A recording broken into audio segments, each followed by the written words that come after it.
ഇപ്പോൾ സന്ധ്യാപ്രാർത്ഥനയ്ക്ക് ശേഷം എത്രയും ബഹുമാനപ്പെട്ട പൗലോസ് പാറേക്കരച്ചൻ നമ്മെ വചനം നൽകി അനുഗ്രഹിക്കുന്നതായിരിക്കും. ഇപ്പോൾ സന്ധ്യാപ്രാർത്ഥന. വെളിവു നിറഞ്ഞോരീശോ നിൻ വെളിവാൽ കാണുന്നു, വെളിവിയടിയാരഖില ധാരമതാം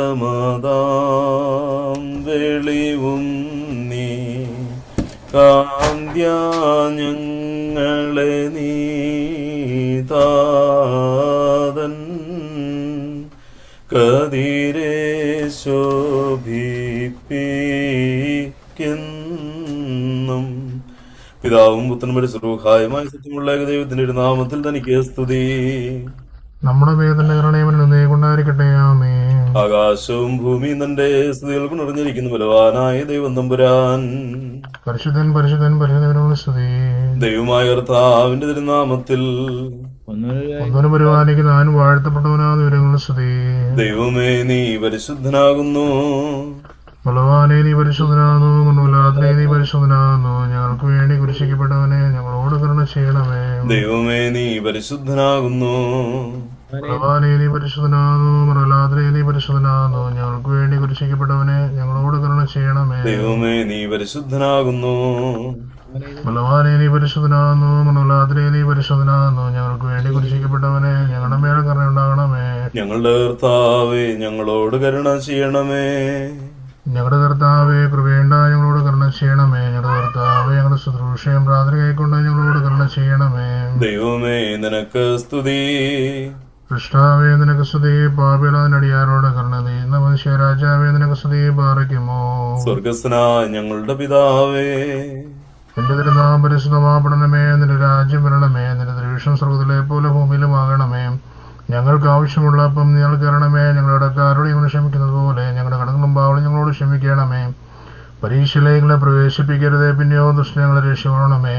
എന്തുകൊണ്ടെന്ന രാജ്യവും ശക്തിയും മഹത്വവും എന്നേക്ക് നിനക്കുള്ളതാകുന്നു. ആമേൻ. മറിയമേ നിനക്ക് സമാധാനം. നമ്മുടെ കർത്താവ് നിന്നോടുകൂടെ നീ സ്ത്രീകളിൽ വാഴ്ത്തപ്പെട്ടവളാകുന്നു. നിന്റെ ഉദരഫലമായ നമ്മുടെ കർത്താവ് ശംശിയ വാഴ്ത്തപ്പെട്ടവനാകുന്നു.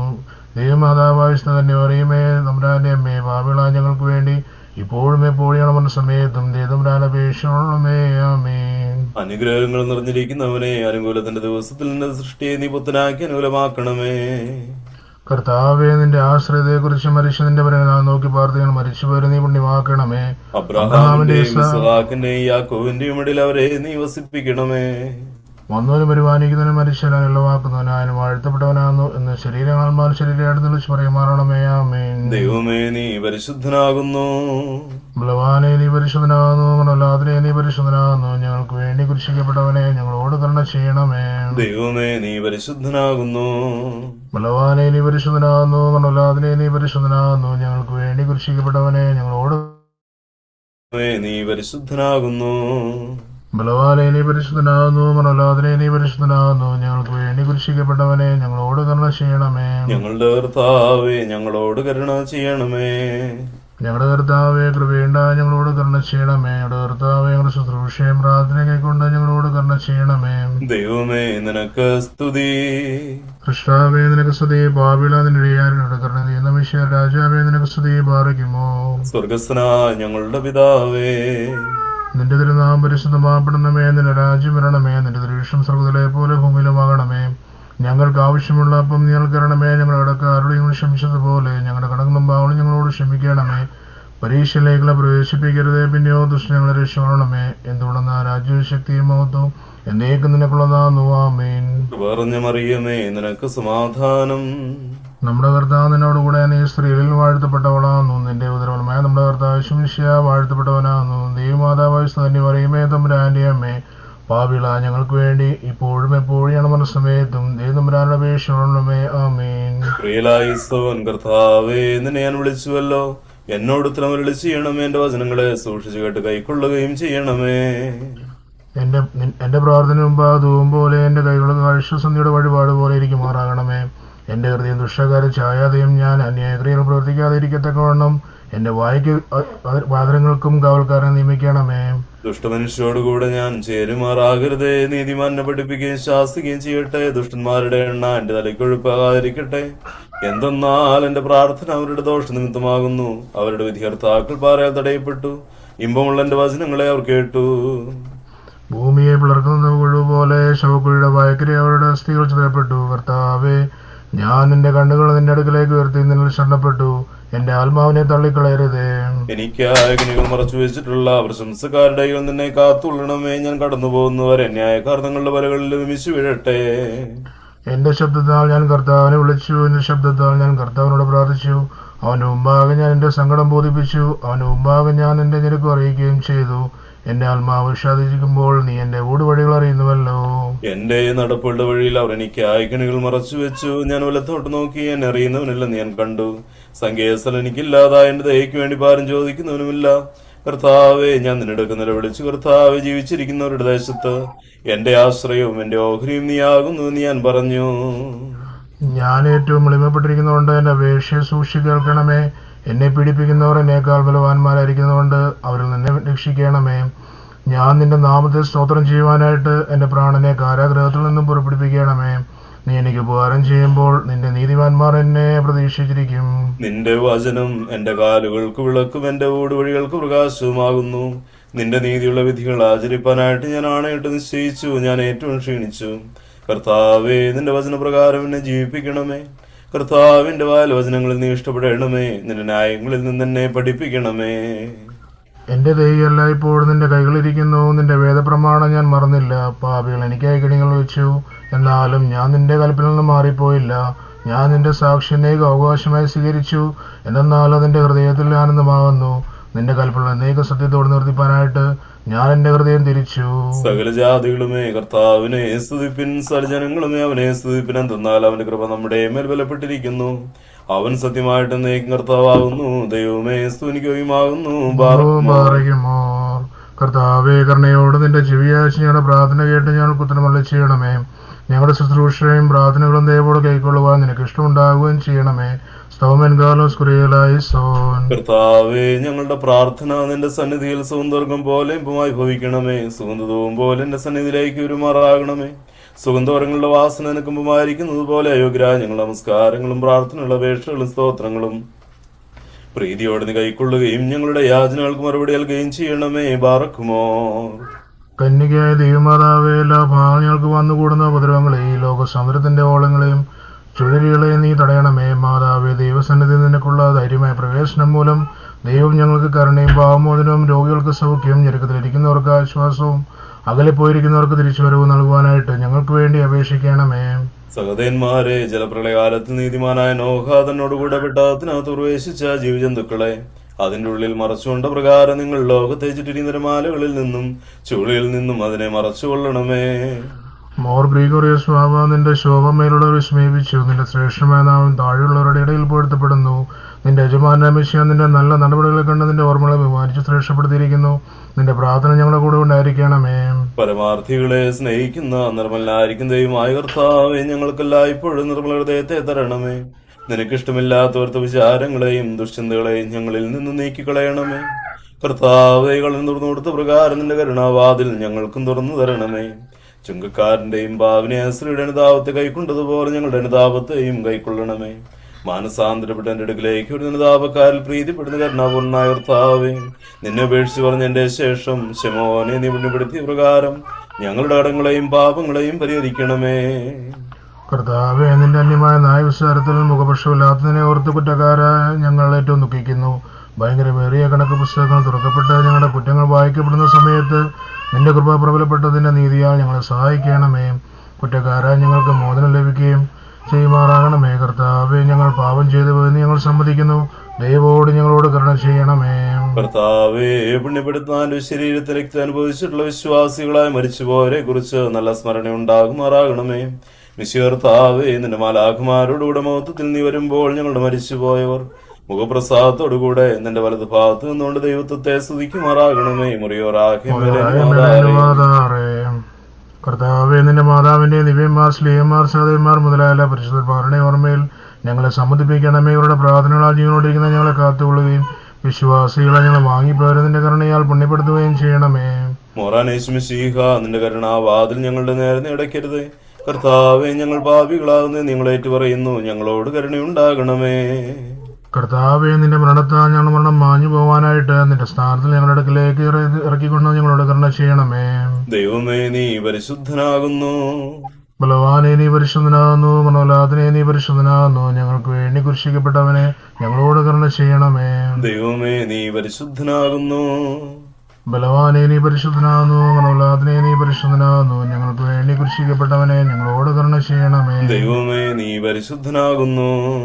ബലവാനെ, നീ പരിശുദ്ധനാകുന്നു. മനോലാദനെ, നീ പരിശുദ്ധനാകുന്നു. ഞങ്ങൾക്ക് വേണ്ടി കുരിശിക്കപ്പെട്ടവനെ ഞങ്ങളോട് കരുണ ചെയ്യണമേ. ഞങ്ങളുടെ കർത്താവേ, ഞങ്ങളോട് കരുണ ചെയ്യണമേ. ഞങ്ങളുടെ കർത്താവേ, കൃപയുണ്ടായി ഞങ്ങളോട് കരുണ ചെയ്യണമേ. ഞങ്ങളുടെ കർത്താവേ, ഞങ്ങളുടെ ശുശ്രൂഷയും പ്രാർത്ഥന കൈക്കൊണ്ട് ഞങ്ങളോട് കരുണ ചെയ്യണമേ. ദൈവമേ, നിനക്ക് സ്തുതി. സൃഷ്ടാവേ, നിനക്ക് സ്തുതി. പാപികള നിന്നിടിയാരോട് കരുണ ചെയ്യുന്ന മെശിയ രാജാവേ, നിനക്ക് സ്തുതി. ബാറയ്ക്കുമോ. സ്വർഗസ്ഥനായ ഞങ്ങളുടെ പിതാവേ, നിന്റെ തിരുനാമം പരിശുദ്ധമാപ്പെടണമേ. നിന്റെ രാജ്യം വരണമേ. നിന്റെ തിരുവിഷം സ്വർഗ്ഗത്തിലെ പോലെ ഭൂമിയിലുമാകണമേ. ഞങ്ങൾക്ക് ആവശ്യമുള്ള അപ്പം ഞങ്ങൾക്ക് തരണമേ. ഞങ്ങളുടെ കടക്കാരോട് ഞങ്ങൾ ക്ഷമിച്ചതുപോലെ ഞങ്ങളുടെ കടങ്ങളും പാവങ്ങളും ഞങ്ങളോട് ക്ഷമിക്കണമേ. പരീക്ഷയിലേക്ക് പ്രവേശിപ്പിക്കരുതേ, പിന്നെയോ ദുഷ്ടൻ ഞങ്ങളെ രക്ഷിക്കണമേ. എന്തുടർന്ന രാജ്യവും ശക്തിയും മഹത്വവും എന്നേക്കും നിനക്കുള്ളതാകുന്നു. ആമേൻ. മറിയമേ, നിനക്ക് സമാധാനം. നമ്മുടെ കർത്താവിനോട് കൂടെ നീ സ്ത്രീകളിൽ വാഴ്ത്തപ്പെട്ടവളാകുന്നു. നിന്റെ ഉദരത്തിന് ഫലമായ നമ്മുടെ കർത്താവ് യേശുമിശിഹാ വാഴ്ത്തപ്പെട്ടവനാകുന്നു. ദൈവമാതാവായ വിശുദ്ധ കന്യമറിയമേ, തമ്പുരാന്റെ അമ്മേ, പാപികളായ ഞങ്ങൾക്ക് വേണ്ടി ഇപ്പോഴും എപ്പോഴും മനസ്സമയത്തും ദൈവതമ്പുരാന്റെ ഭീഷണമേ. ആമേൻ. കർത്താവേ, നിന്റെ സർവ്വകൽപ്പനകളുടെ വഴി ഞങ്ങളെ പഠിപ്പിക്കണമേ. ഞങ്ങളെ വ്യാചരിച്ച് നിന്റെ അറിവയാൽ ജീവിക്കുമാറാകണമേ. നിന്റെ അൽവരത്തിന്റെ ഭണ്ഡാര കവർച്ചപ്പെടാതിരിക്കാനായിട്ട് ഞങ്ങളുടെ അവയവങ്ങളുടെ തുറക്കപ്പെട്ട ആദ്യകൾക്ക് നീ കാവൽക്കാരെ നിയമിക്കണമേ. ബാറക്കുമോർ. വിശുദ്ധരാതന്റെ വിശുദ്ധ കൊണ്ടാടപ്പെടുന്ന പരിശുദ്ധനായ ദൈവമേ, കർത്താവ് പരിശുദ്ധനെന്നും തന്റെ നാമം വാഴ്ത്തപ്പെടുമെന്നും ശ്രോപ്പന്മാർ സ്തുതിക്കുന്ന പോലെ ഞങ്ങൾ നിന്നെ സ്തുതിക്കുവാനായിട്ട് ഞങ്ങളെല്ലാവരുടെയും വിചാരങ്ങളെ നീ വിശുദ്ധീകരിച്ച് വെടിപ്പാക്കണമേ. മുറിയുറാകേമലെ അനുവാദാറേ. ഞങ്ങളുടെ കർത്താവേ, ഞങ്ങളോട് കരുണയുണ്ടായി ഞങ്ങളുടെ ശുശ്രൂഷ കൈക്കൊള്ളണമേ. നിന്റെ ശ്രീഭണ്ഡാരത്തിൽ നിന്ന് കരുണയും കൃപയും മോചനവും ഞങ്ങൾക്ക് അയച്ചു തരണമേ. ഞങ്ങളുടെ പ്രവൃത്തികൾ നിന്നെ കോപിപ്പാൻ ആവുന്നതുകൊണ്ടും നിന്റെ കോപത്തിൽ ആഗ്രഹമില്ലാത്തനാകുന്നു. നീ കരുണാപൂർണനായിരിക്കുന്നതുകൊണ്ട് നിന്റെ ശാന്തത കലങ്ങാത്തതുമാകുന്നു. നിന്റെ കരുണാസമുദ്ര വലിപ്പത്തിങ്കൽ ഞങ്ങളുടെ പാപസംഖ്യമെങ്കിലും ചെടുതൽ പോലെ മാത്രം ഇരിക്കുന്നു. മഹാസമുദ്രത്തെ ഒരു തുള്ളികളിക്ക് അലക്കുവാൻ കഴിയുന്നതല്ലോ. പ്രാർത്ഥനകളെ കേൾക്കുന്നവന് യാതനകൾക്ക് മറുപടി നൽകുന്നവനുമേ, ഞങ്ങളുടെ പ്രാർത്ഥന കേട്ട് ഞങ്ങളുടെ മേൽ പ്രീതി തോന്നി നിന്റെ കരുണയെ ഞങ്ങളുടെ യാതനകൾക്ക് ഉത്തരമല്ലണമേ. കർത്താവേ, കൃപ ചെയ്യണമേ. പ്രാർത്ഥന നീ കൈക്കൊള്ളണമേ. നിന്ദയവും നിൻമോചനവും നിന്നറയിൽ നിന്നേകണമേ. എന്നുടയോനെ സന്നിധിയിൽ നിദ്ര തെളിഞ്ഞ് നീ അടിയാർ വന്നുണർവോടെ നിൽപ്പതിനാൽ ഉന്നതനെ നീ കൃപ ചെയ്യുക. പിന്നെയും ഈ നിന്നടിയാൻ ഞാൻ നിദ്രയിലായെന്നാകിലുമേ എന്റെ ഉറക്കം സന്നിധിയിൽ ദോഷം കൂടാതാകണമേ. തിന്മകൾ ഞാൻ ഉണർവിൽ ചെയ്താൽ നിൻ കൃപയാൽ അത് പോക്കണമേ. നിദ്രയിൽ ഞാൻ പിഴ ചെയ്തെങ്കിൽ നിന്ദയെ മോചിച്ചിടണമേ. താഴ്മേഴും നിൻ കുരിശാലേ നല്ല ഉറക്കം നൽകണമേ. മായകൾ ദുസ്വപ്നാദികൾ നിൻ ദാസനു കാണാറാകരുതേ. ഇന്ന് സമാധാനം നിറയും നിദ്രയോടെ എന്നെ കാക്കുക നീ. എന്നിൽ അസത്തും ദുർനിനവും വന്നധികാരം ചെയ്യരുതേ. നിന്നടിയാൻ ഞാൻ എന്നതിനാൽ എന്നുടലിനും കാവലിനായി നിൻ വെളിവിന്റെ ദൂതന നീ എന്നരികത്താക്കിയിടണമേ. യേശുവ ജീവനിരിക്കും നിൻ ദിവ്യ ശരീരം തിന്നതിനാൽ നാശമതിക്കുന്ന ആഗ്രഹമൻ ചിത്തമതിൽ തോന്നിയിടരുതേ. രാവിലുറങ്ങുമ്പോൾ അരികിൽ കാവലനിക്കായി തിരുരക്തം നിന്നുടെ രൂപത്തിനു സദാ നീ വിടുതൽ തന്നിടണമേ.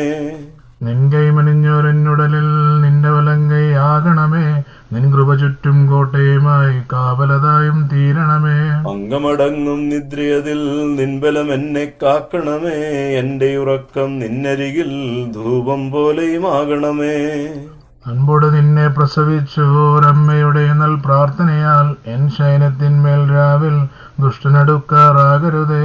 എന്തുരിതത്തിൻ പരിഹാരം നൽകിയ നിന്റെ ബലിയാലെ എന്നെ ഞെരുക്കിയിടാതെ മഹാദുഷ്ടനെ നീ മാറ്റിയിടണമേ. നിന്നുടെ വാഗ്ദാനം കൃപയാൽ നിറവേറ്റണമേ. നീ എന്നിൽ നിൻ കുരിശ് വിശാലൻ ജീവനെ നീ മംഗലമോടും കാക്കണമേ. ഏറിയൊരെന്റെ ഹീനതയിൽ പ്രീതിയെ നീ കാണിച്ചതിനാൽ ഞാൻ ഉണരുമ്പോൾ നിൻ കൃപയെ ഓർത്തു പുകഴ്ത്താറാകണമേ. നിന്തിരുവിഷ്ടം നിന്നടിയാൻ അമ്പിലറിഞ്ഞായതുപോലെ തന്നെ നടപ്പാൻ നിൻ കൃപയാൽ എന്നിൽ നിത്യം കൃപ ചെയ്യുക. നന്മ നിറഞ്ഞോരന്തിയെയും നന്മ വിളങ്ങും രാവിനെയും എന്നുടയോനാം ശിഹായേ നിന്നടിയങ്ങൾ കേകണമേ. സത്യവെളിച്ചം നീപരനെ നിന്റെ മഹത്വം വെളിവിൽ താൻ നൽവെളിവിൽ സുതരായവരും നിൻ മഹിമയ്ക്കായി സ്തുതി പാടും. മാനവരക്ഷകനെ സ്തുതി നിൻ ദാസരിലെന്നും നിൻ കൃപയെ ഈ ഉലകിൽ നീ എന്നതുപോൽ ആ ലോകത്തിലുമേകണമേ. എന്നുടയോനെ സ്തുതി നൽകിയിടുന്നു നിനക്കൻ രക്ഷകനെ ആയിരമോടൊത്തായിരമായി യേശുവെ നിന്നെ സ്തുതി പാടും. പ്രാർത്ഥനയെ കേൾക്കുന്നവനെ യാചനയെ നൽകുന്നവനെ പ്രാർത്ഥന കേട്ടി ദാസരുടെ യാചനയെ നൽകിയിടണമേ. കുറിയലായിസോൻ കുറിയലായിസോൻ കുറിയലായിസോൻ. ബാറക് മോറത്തിന് നമറിലിരിക്കുന്നവനും ദൈവത്തിന് നിഴലിൽ മഹത്വപ്പെടുന്നവനുമായ മനുഷ്യ ബാറിക്കുമോർ എന്റെ ശരണോ സങ്കരസ്ഥലവും ഞാൻ ആശ്രയിച്ചിരിക്കും ദൈവം നീയാവുന്നു കർത്താവിനെ കുറിച്ച് നീ പറക. എന്തെന്നാൽ അവൻ വിടുത്തത്തിന്റെ കണിയിൽ നിന്നും വ്യർത്ഥ സംസാരത്തിൽ നിന്നും നിന്നെ രക്ഷിക്കും.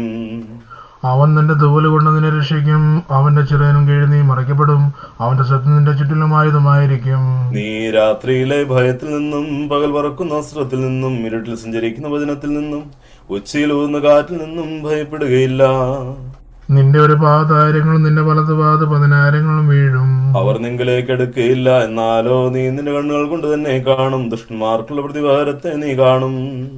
എന്നാൽ തന്റെ വാസസ്ഥലം ഉയരങ്ങളിലാക്കിയ എന്റെ ശരണമേ കർത്താവ് നീയാവുന്നു. ദോഷം നിന്നോട് അടുക്കുകയില്ല. ശിക്ഷ നിന്റെ കൂടാരത്തിന് സമീപിക്കുകയുമില്ല.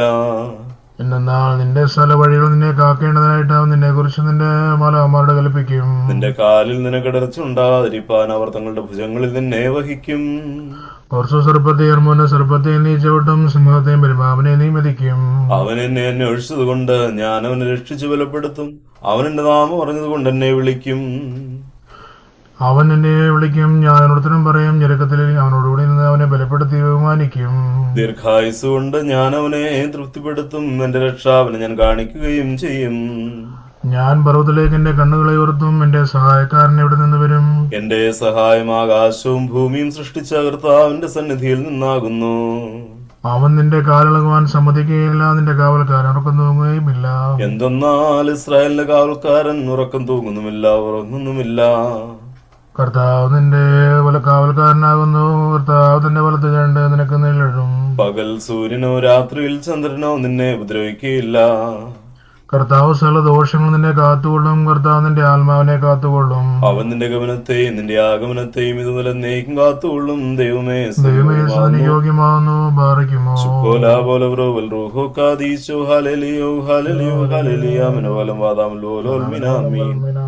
മഹോന്നത മറിയിലിരിക്കുന്നതായ കർത്താവേ, നിന്റെ കരുണയുടെ കിഴിമറച്ച് ഞങ്ങളോട് കരുണ ചെയ്യണമേ. സകലവും കേൾക്കുന്നവനെ നിന്റെ കരുണയാൽ നിന്റെ അടിയറുടെ അപേക്ഷ നീ കേൾക്കണമേ. മഹത്വമുള്ള രാജാവായ ഞങ്ങളുടെ രക്ഷകനായ മിശിഹ, നിലപൊറിഞ്ഞിരിക്കുന്ന സന്ധ്യയും പുണ്യമുള്ള രാവ് ഞങ്ങൾക്ക് നീ തരണമേ.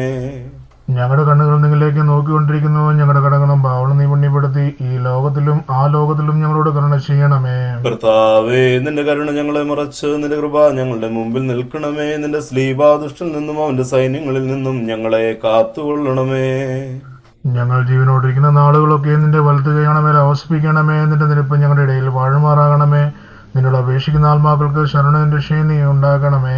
നിന്നെ പ്രസവിച്ച മറിയാമിന്റെയും സകല പരിശുദ്ധന്മാരുടെയും പ്രാർത്ഥനയാൽ ദൈവമേ, ഞങ്ങളുടെ പരിഹാരം ഉണ്ടാക്കി ഞങ്ങളോട് കരുണ ചെയ്യണമേ. കർത്താവിന്റെ കുമാരന്റെ സ്ഥാനത്ത് നിന്നേക്കും വാഴ്ത്തപ്പെട്ടതാകുന്നു. വിശുദ്ധിയും മഹത്വമുള്ള തൃത്വമേ, ഞങ്ങളോട് കരുണയുണ്ടാകണമേ. കർത്താവിന്റെ കുമാരന്റെ സ്ഥാനത്ത് നിന്നേക്കും വാഴ്ത്തപ്പെട്ടതാകുന്നു. വിശുദ്ധിയും മഹത്വമുള്ള തൃത്വമേ, ഞങ്ങളോട് കരുണയുണ്ടാകണമേ. കർത്താവിന്റെ കുമാരന്റെ സ്ഥാനത്ത് നിന്നേക്കും വാഴ്ത്തപ്പെട്ടതാകുന്നു. വിശുദ്ധിയും മഹത്വമുള്ള തൃത്വമേ, കൃപയുണ്ടായി ഞങ്ങളോട് കരുണ ചെയ്യണമേ. നീ എന്നേക്കും വിശുദ്ധിയും മഹത്വമുള്ളവനുമാകുന്നു. നീ എന്നേക്കും വിശുദ്ധിയുള്ളവനും നിന്റെ നാം വാഴ്ത്തപ്പെട്ടതുമാകുന്നു. ഞങ്ങളുടെ കർത്താവേ, നിനക്ക് സ്തുതി.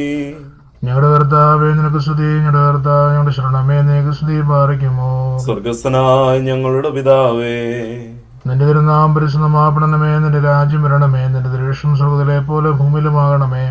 ഞങ്ങൾ ഞങ്ങൾക്ക് ആവശ്യമുള്ള അപ്പം ഞങ്ങൾക്ക് തരണമേ. ഞങ്ങളുടെ കടക്കാരോട് ഞങ്ങൾ ക്ഷമിച്ചതുപോലെ ഞങ്ങളുടെ കടങ്ങളും പാവങ്ങളും ഞങ്ങളോട് ക്ഷമിക്കണമേ. പരീക്ഷയിലേക്ക് പ്രവേശിപ്പിക്കരുത്, പിന്നെയോ ദുഷ്ടങ്ങളെ രക്ഷിക്കണമേ. എന്തുകൊണ്ട് ആ രാജ്യവും ശക്തിയും മഹത്വവും എന്നേക്കും നിനക്കുള്ളതാകുന്നു. ആമേൻ. സർവശക്തിയുള്ള പിതാവായി ആകാശത്തിന്റെയും ഭൂമിയുടെയും കാണപ്പെടുന്നതും കാണപ്പെടാത്തതുമായ സ്ഥലത്തിന്റെ സൃഷ്ടാവായ സത്യേകതയിൽ ഞങ്ങൾ വിശ്വസിക്കുന്നു. ദൈവത്തിന്റെ ഏകപുത്രനും സർവ്വലോകവും മുമ്പേ പിതാവിനും ജനിച്ചവനും പ്രകാശമുള്ള പ്രകാശവും സത്യദൈവത്തിനുള്ള സത്യദൈവം ജനിച്ചവനും സൃഷ്ടിയില്ലാത്തവനും സാരാംശന് പിതാവിനോട് സമത്തോളവനും തന്നാൽ സകലം നിർമ്മിക്കപ്പെട്ടവനും മനുഷ്യനായ ഞങ്ങൾക്കും ഞങ്ങളുടെ രക്ഷയ്ക്ക് വേണ്ടി ദൃഷ്ടപ്രകാരം സ്വർഗത്തിൽ നിന്ന് ഇറങ്ങി വിശുദ്ധ റുവായിൽ നിന്നും ദൈവമാതാവായ വിശുദ്ധ കന്യമറിയാമിൽ നിന്നും ശരീരത്തിൽ നിന്നും മനുഷ്യനായി പൊന്തിയോസ് പിലാത്തോസ് ദിവസങ്ങളിൽ ഞങ്ങൾക്ക് വേണ്ടി കുറിച്ചിറക്കപ്പെട്ട് കഷ്ടത അനുഭവിച്ച് മരിച്ചടക്കപ്പെട്ട് മൂന്നാം ദിവസം ഉയർത്തെഴുന്നേറ്റ് സ്വർഗത്തിലേക്ക് കയറി തന്റെ പ്രധാന ഫലത്ത് പാതിരിക്കുന്നവനും ജീവനുള്ളവരെ മരിച്ചവരെയും വിധിപ്പാൻ തന്നെ വലിയ മഹത്തോടെ ഇനി വരുവാനിക്കുന്നവനും തന്നെ രാജ്യത്തിന് അവസാനമില്ലാത്തവനുമായ യേശുമിശിഹായ കർത്താവിലും ഞങ്ങൾ വിശ്വസിക്കുന്നു. സകലത്തെയും ജീവിപ്പിക്കുന്ന കർത്താവും പിതാവിൽ നിന്ന് പുറപ്പെട്ട് പിതാവിനോട് പുത്രനോട് കൂടെ വന്ദിക്കപ്പെട്ട് സ്തുതിക്കപ്പെടുന്നവനും ദിവ്യന്മാരും സ്ലീഹന്മാരും മുഖാന്തരം സംസാരിച്ചനുമായി ജീവനും വിശുദ്ധിയുള്ള റുവായിലും കാതോലികവും ശ്ലൈകികവുമായ ഏകവിശുദ്ധ സഭയിലും ഞങ്ങൾ വിശ്വസിക്കുന്നു. മാമോദീസ ഒന്ന് മാത്രമുള്ളതെന്ന് ഏറ്റു പറഞ്ഞ് മരിച്ചവരുടെ ഉറപ്പിനും വരുവാനിക്കുന്ന ലോകത്തിലെ പുതിയ ജീവനുമായി ഞങ്ങൾ നോക്കി പാർക്കുന്നു. ആമീൻ. ബാരിക്കും ഞങ്ങളുടെ കർത്താവേ ഞങ്ങളോട് കരുണ ചെയ്യണമേ. ഞങ്ങളുടെ കർത്താവേ നീ കൃപയുണ്ടായി ഞങ്ങളോട് കരുണ ചെയ്യണമേ. ഞങ്ങളുടെ കർത്താവേ നീ ഉത്തരം വിളിച്ചത് ഞങ്ങളോട് കരുണ ചെയ്യണമേ. ഞങ്ങളുടെ കർത്താവേ നിനക്ക് സ്തുതി. ഞങ്ങളുടെ കർത്താവേ നിനക്ക് സ്തുതി. എന്നേക്ക് ഞങ്ങളുടെ ശരണമേ നിനക്ക് സ്തുതി. ബാരക്കുമോ. ഞങ്ങളുടെ പിതാവേ നിന്റെ തിരുനാമം പരിശുദ്ധമാപ്പെടണമേ. നിന്റെ രാജ്യം വരണമേ. നിന്റെ ദൃശ്യം സ്വർഗ്ഗത്തിലെ പോലെ ഭൂമിയിലുമാണമേ. ഞങ്ങൾക്ക് ആവശ്യമുള്ള അപ്പം നീ തരണമേ. ഞങ്ങളുടെ കടക്കാരോട് ഞങ്ങൾ ക്ഷമിച്ചതുപോലെ ഞങ്ങളുടെ കടങ്ങളും പാവങ്ങളും ഞങ്ങളോട് ക്ഷമിക്കണമേ. പരീക്ഷയിലേക്ക് പ്രവേശിപ്പിക്കരുത്, പിന്നെയോ ദുഷ്ടങ്ങളെ രക്ഷിക്കണമേ. എന്തുകൊണ്ടെന്ന് ആ രാജ്യവും ശക്തിയും മഹത്വവും എന്നേക്കും നിനക്കുള്ളതാകുന്നു. ആമേൻ. മറിയമേ നിനക്ക് സമാധാനം. നമ്മുടെ കർത്താവ് നിന്നോടുകൂടെ നീ സ്ത്രീകളിൽ വാഴ്ത്തപ്പെട്ടവളാകുന്നു. നിന്റെ ഉദരത്തിൽ അനുഭവം നമ്മുടെ കർത്താവ് യേശുമിശിഹാ വാഴ്ത്തപ്പെട്ടവനാകുന്നു. ദൈവമാതാവായ തന്നെ പറയുമേ തമ്പുരാന്റെ അമ്മേ, പാപികളാ ഞങ്ങൾക്ക് വേണ്ടി ഇപ്പോഴും എപ്പോഴും ഞങ്ങളുടെ സമയത്തും ദൈവം അപേക്ഷയുള്ളമേ. ആമേൻ. പിതാവാം ദൈവത്തിന്റെ സ്നേഹവും ഏകജാതനായ പുത്രന്റെ കൃപയും പരിശുദ്ധ റൂഹായുടെ സംബന്ധവും ആവാസവും നാം എല്ലാവരോടും കൂടെ എന്നും എന്നേക്കും ഉണ്ടായിരിക്കട്ടെ. ആമേൻ.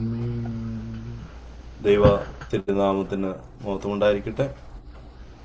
എല്ലാവരും ക്യാമറ ഒന്ന് ഓണാക്കുകയാണ് എങ്കിൽ അത് വളരെ നല്ലതായിരിക്കും. പ്രത്യേകിച്ച് എത്രയും ബഹുമാനപ്പെട്ട പൗലോസച്ചൻ എത്തിയിട്ടുണ്ട്. എല്ലാവരും ക്യാമറ തുറന്ന് നമ്മളൊരു ധ്യാനത്തിന് ഇരിക്കുന്ന ആ ഒരു പ്രാർത്ഥനയോടുകൂടെ തന്നെ അതിൽ ആയിരിക്കണമേ എന്ന് വളരെ സ്നേഹത്തോടെ ഓർപ്പിക്കട്ടെ. ഇപ്പോൾ സങ്കീർത്തനം വായിക്കും. എത്രയും ബഹുമാനപ്പെട്ട മോളിയാൻഡിയെ സങ്കീർത്തനം വായിക്കുവാനായിട്ട് ക്ഷണിക്കുന്നു.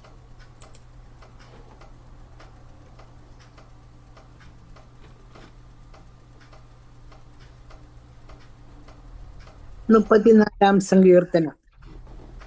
ഞാൻ യഹോവയെ എല്ലാ കാലത്തും വാഴ്ത്തും. അവന്റെ സ്തുതി എപ്പോഴും എന്റെ നാവിന്മേലിരിക്കും.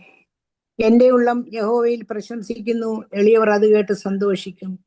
എന്നോട് ചേർന്ന് യഹോവയെ മഹത്വപ്പെടുത്തുവീൻ. നാം ഒന്നിച്ച് അവന്റെ നാമത്തെ ഉയർത്തുക. ഞാൻ യഹോവയോട് അപേക്ഷിച്ചു, അവൻ എനിക്ക് ഉത്തരമരുളി. എന്റെ സകല ഭയങ്ങളിൽ നിന്നും എന്നെ വിടുവിച്ചു. അവങ്കിലേക്ക് നോക്കിയവർ പ്രകാശിതരായി. അവരുടെ മുഖം ലജ്ജിച്ചു പോയതുമില്ല. ഈ എളിയവൻ നിലവിളിച്ചു, യഹോവ കേട്ടു. അവന്റെ സകല കഷ്ടങ്ങളിൽ നിന്നും അവനെ രക്ഷിച്ചു. യഹോവയുടെ ദൂതൻ അവന്റെ ഭക്തന്മാരുടെ ചുറ്റും പാളയമിറങ്ങി അവരെ വിടുവിക്കുന്നു. യഹോവ നല്ലവനെന്ന് രുചിച്ചറിവീൻ. അവനെ ശരണം പ്രാപിക്കുന്ന പുരുഷൻ ഭാഗ്യവാൻ. യഹോവയുടെ വിശുദ്ധന്മാരെ അവനെ ഭയപ്പെടുവീൻ. അവന്റെ ഭക്തന്മാർക്കൊന്നിനും മുട്ടില്ലല്ലോ. ബാലസിംഹങ്ങളും ഇര കിട്ടാതെ വിശന്നിരിക്കും. യഹോവയെ അന്വേഷിക്കുന്നവർക്കോ ഒരു നന്മയ്ക്കും കുറവില്ല. മക്കളെ, വന്നെനിക്ക് ചെവി തരുവീൻ. യഹോവയോടുള്ള ഭക്തിയെ ഞാൻ ഉപദേശിച്ചു തരാം. ജീവനെ ആഗ്രഹിക്കുകയും നന്മ കാണേണ്ടതിന് നീ ദീർഘായുസ്സ് ശിക്ഷിക്കുകയും ചെയ്യുന്നവൻ ആർ? ദോഷം ചെയ്യാതെ നിന്റെ നാവിനെയും വ്യാജം പറയാതെ നിന്റെ അധരത്തെയും കാത്തുകൊള്ളുക. ദോഷം വിട്ടകന്ന് ഗുണം ചെയ്യുക. സമാധാനം അന്വേഷിച്ച് പിന്തുടരുക. യഹോവയുടെ കണ്ണ് നീതിമാന്മാരുടെ മേലും അവന്റെ ചെവി അവന്റെ നിലവിളിക്കും തുറന്നിരിക്കുന്നു. ദുഷ്പ്രവർത്തിക്കാരുടെ ഓർമ്മയെ ഭൂമിയിൽ നിന്ന് ഛേദിച്ചു കളയേണ്ടതിന് യഹോവയുടെ മുഖം അവർക്ക് പ്രതികൂലമായിരിക്കുന്നു. നീതിമാന്മാർ നിലവിളിച്ചു, യഹോവ കേട്ടു, സകല കഷ്ടങ്ങളിൽ നിന്നും അവരെ വിടുവിച്ചു. ഹൃദയം നുറങ്ങിയവർക്ക് യഹോവ സമീപസ്ഥൻ, മനസ്സ് തകർന്നവരെ അവൻ രക്ഷിക്കുന്നു. നീതിമാന്റെ അനർത്ഥങ്ങൾ അസംഖ്യമാകുന്നു, അവ എല്ലാറ്റിൽ നിന്നും യഹോവ അവനെ വിടുവിക്കുന്നു. അവന്റെ അസ്ഥികളെ എല്ലാം അവൻ സൂക്ഷിക്കുന്നു, അവയിലൊന്നും ഒടിഞ്ഞു പോകുകയില്ല. അനർത്ഥം ദുഷ്ടനെ കൊല്ലുന്നു, നീതിമാനെ പകയ്ക്കുന്നവർ ശിക്ഷ അനുഭവിക്കും. യഹോവ തന്റെ ദാസന്മാരുടെ പ്രാണനെ വീണ്ടുകൊള്ളുന്നു, അവനെ ശരണമാക്കുന്നവരാരും ശിക്ഷ അനുഭവിക്കുകയില്ല. ദൈവമേ, സ്തുതി നിനക്ക് യോഗ്യമാവുന്നു. ദൈവ തിരുനാമത്തിന് മഹത്വമുണ്ടായിരിക്കട്ടെ. ഒരു വർഷത്തിൻ്റെ അവസാന ദിവസങ്ങളിലേക്കാണ് നമ്മൾ ഇപ്പോൾ എത്തിയിരിക്കുന്നത്. ദൈവത്തെ മഹത്വപ്പെടുത്തട്ടെ. എത്രയും ബഹുമാനപ്പെട്ട പൗലോസ് അച്ഛൻ, മാതാപിതാക്കളെ, സഹോദരങ്ങളെ, ഹബക്കൂക്കിൻ്റെ കീർത്തനം ആമുഖമായി ഒന്ന് ധ്യാനിച്ചുകൊണ്ട് നമുക്ക് ആരംഭിക്കാം. അത്തിവൃക്ഷം പൂക്കുന്നില്ലെങ്കിലും മുന്തിരിയിൽ ഫലങ്ങളില്ലെങ്കിലും ഒലിവ് മരത്തിൽ കായ്കളില്ലാതായാലും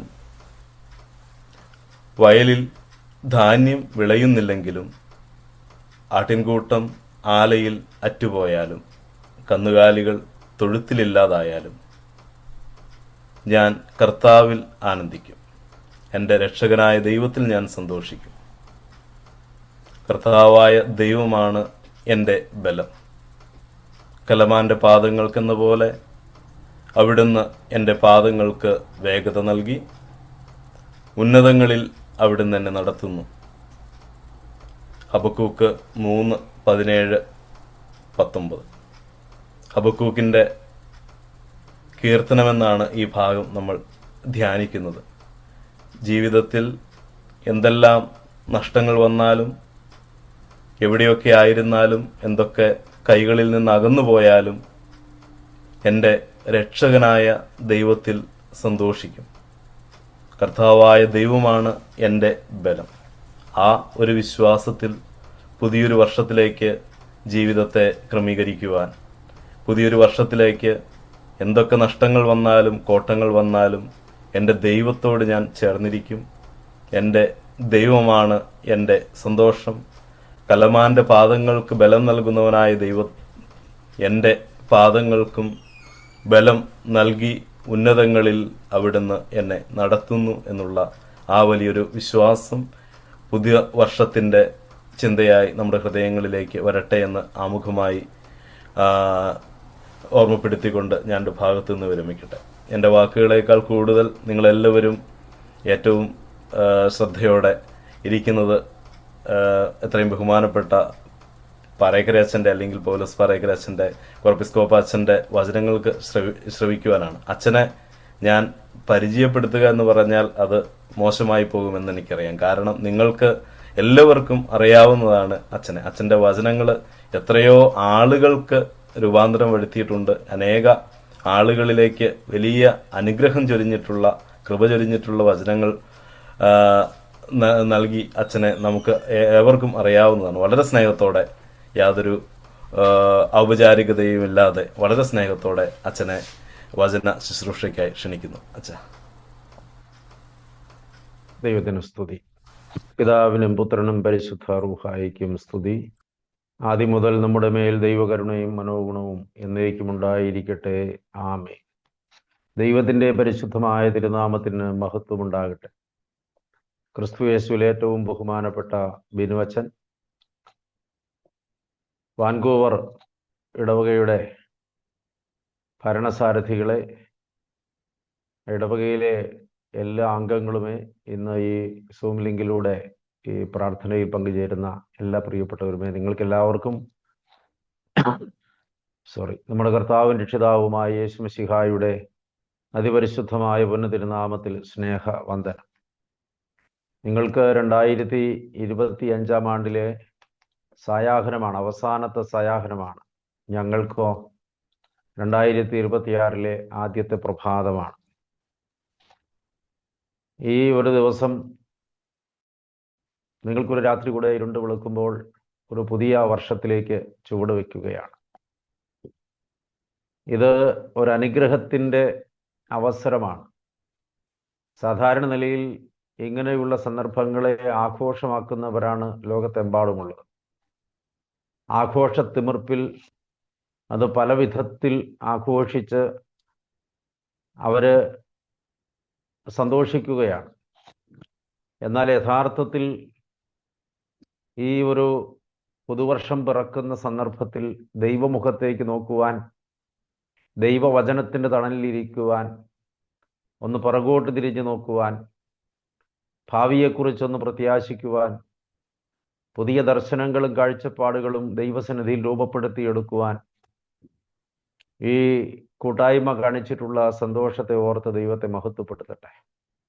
വർഷങ്ങൾക്ക് മുൻപ് വാൻകൂവറിൽ വന്ന പ്രിയപ്പെട്ട മോളിയാൻറ്റിയോടും തമ്പിച്ചായനോടും കൂടെ ഒരാഴ്ചക്കാലം അവിടെ താമസിച്ച് അവിടെയുള്ള അന്നത്തെ സാഹചര്യത്തിലുള്ള നമ്മുടെ കൂട്ടായ്മകളിൽ എക്യൂമെനിക്കൽ ഫെലോഷിപ്പ് ഉൾപ്പെടെ വിവിധ ശുശ്രൂഷകൾ ചെയ്തത് ദൈവസന്നിധിയിൽ വിനയത്തോടെ ഓർക്കുന്നു.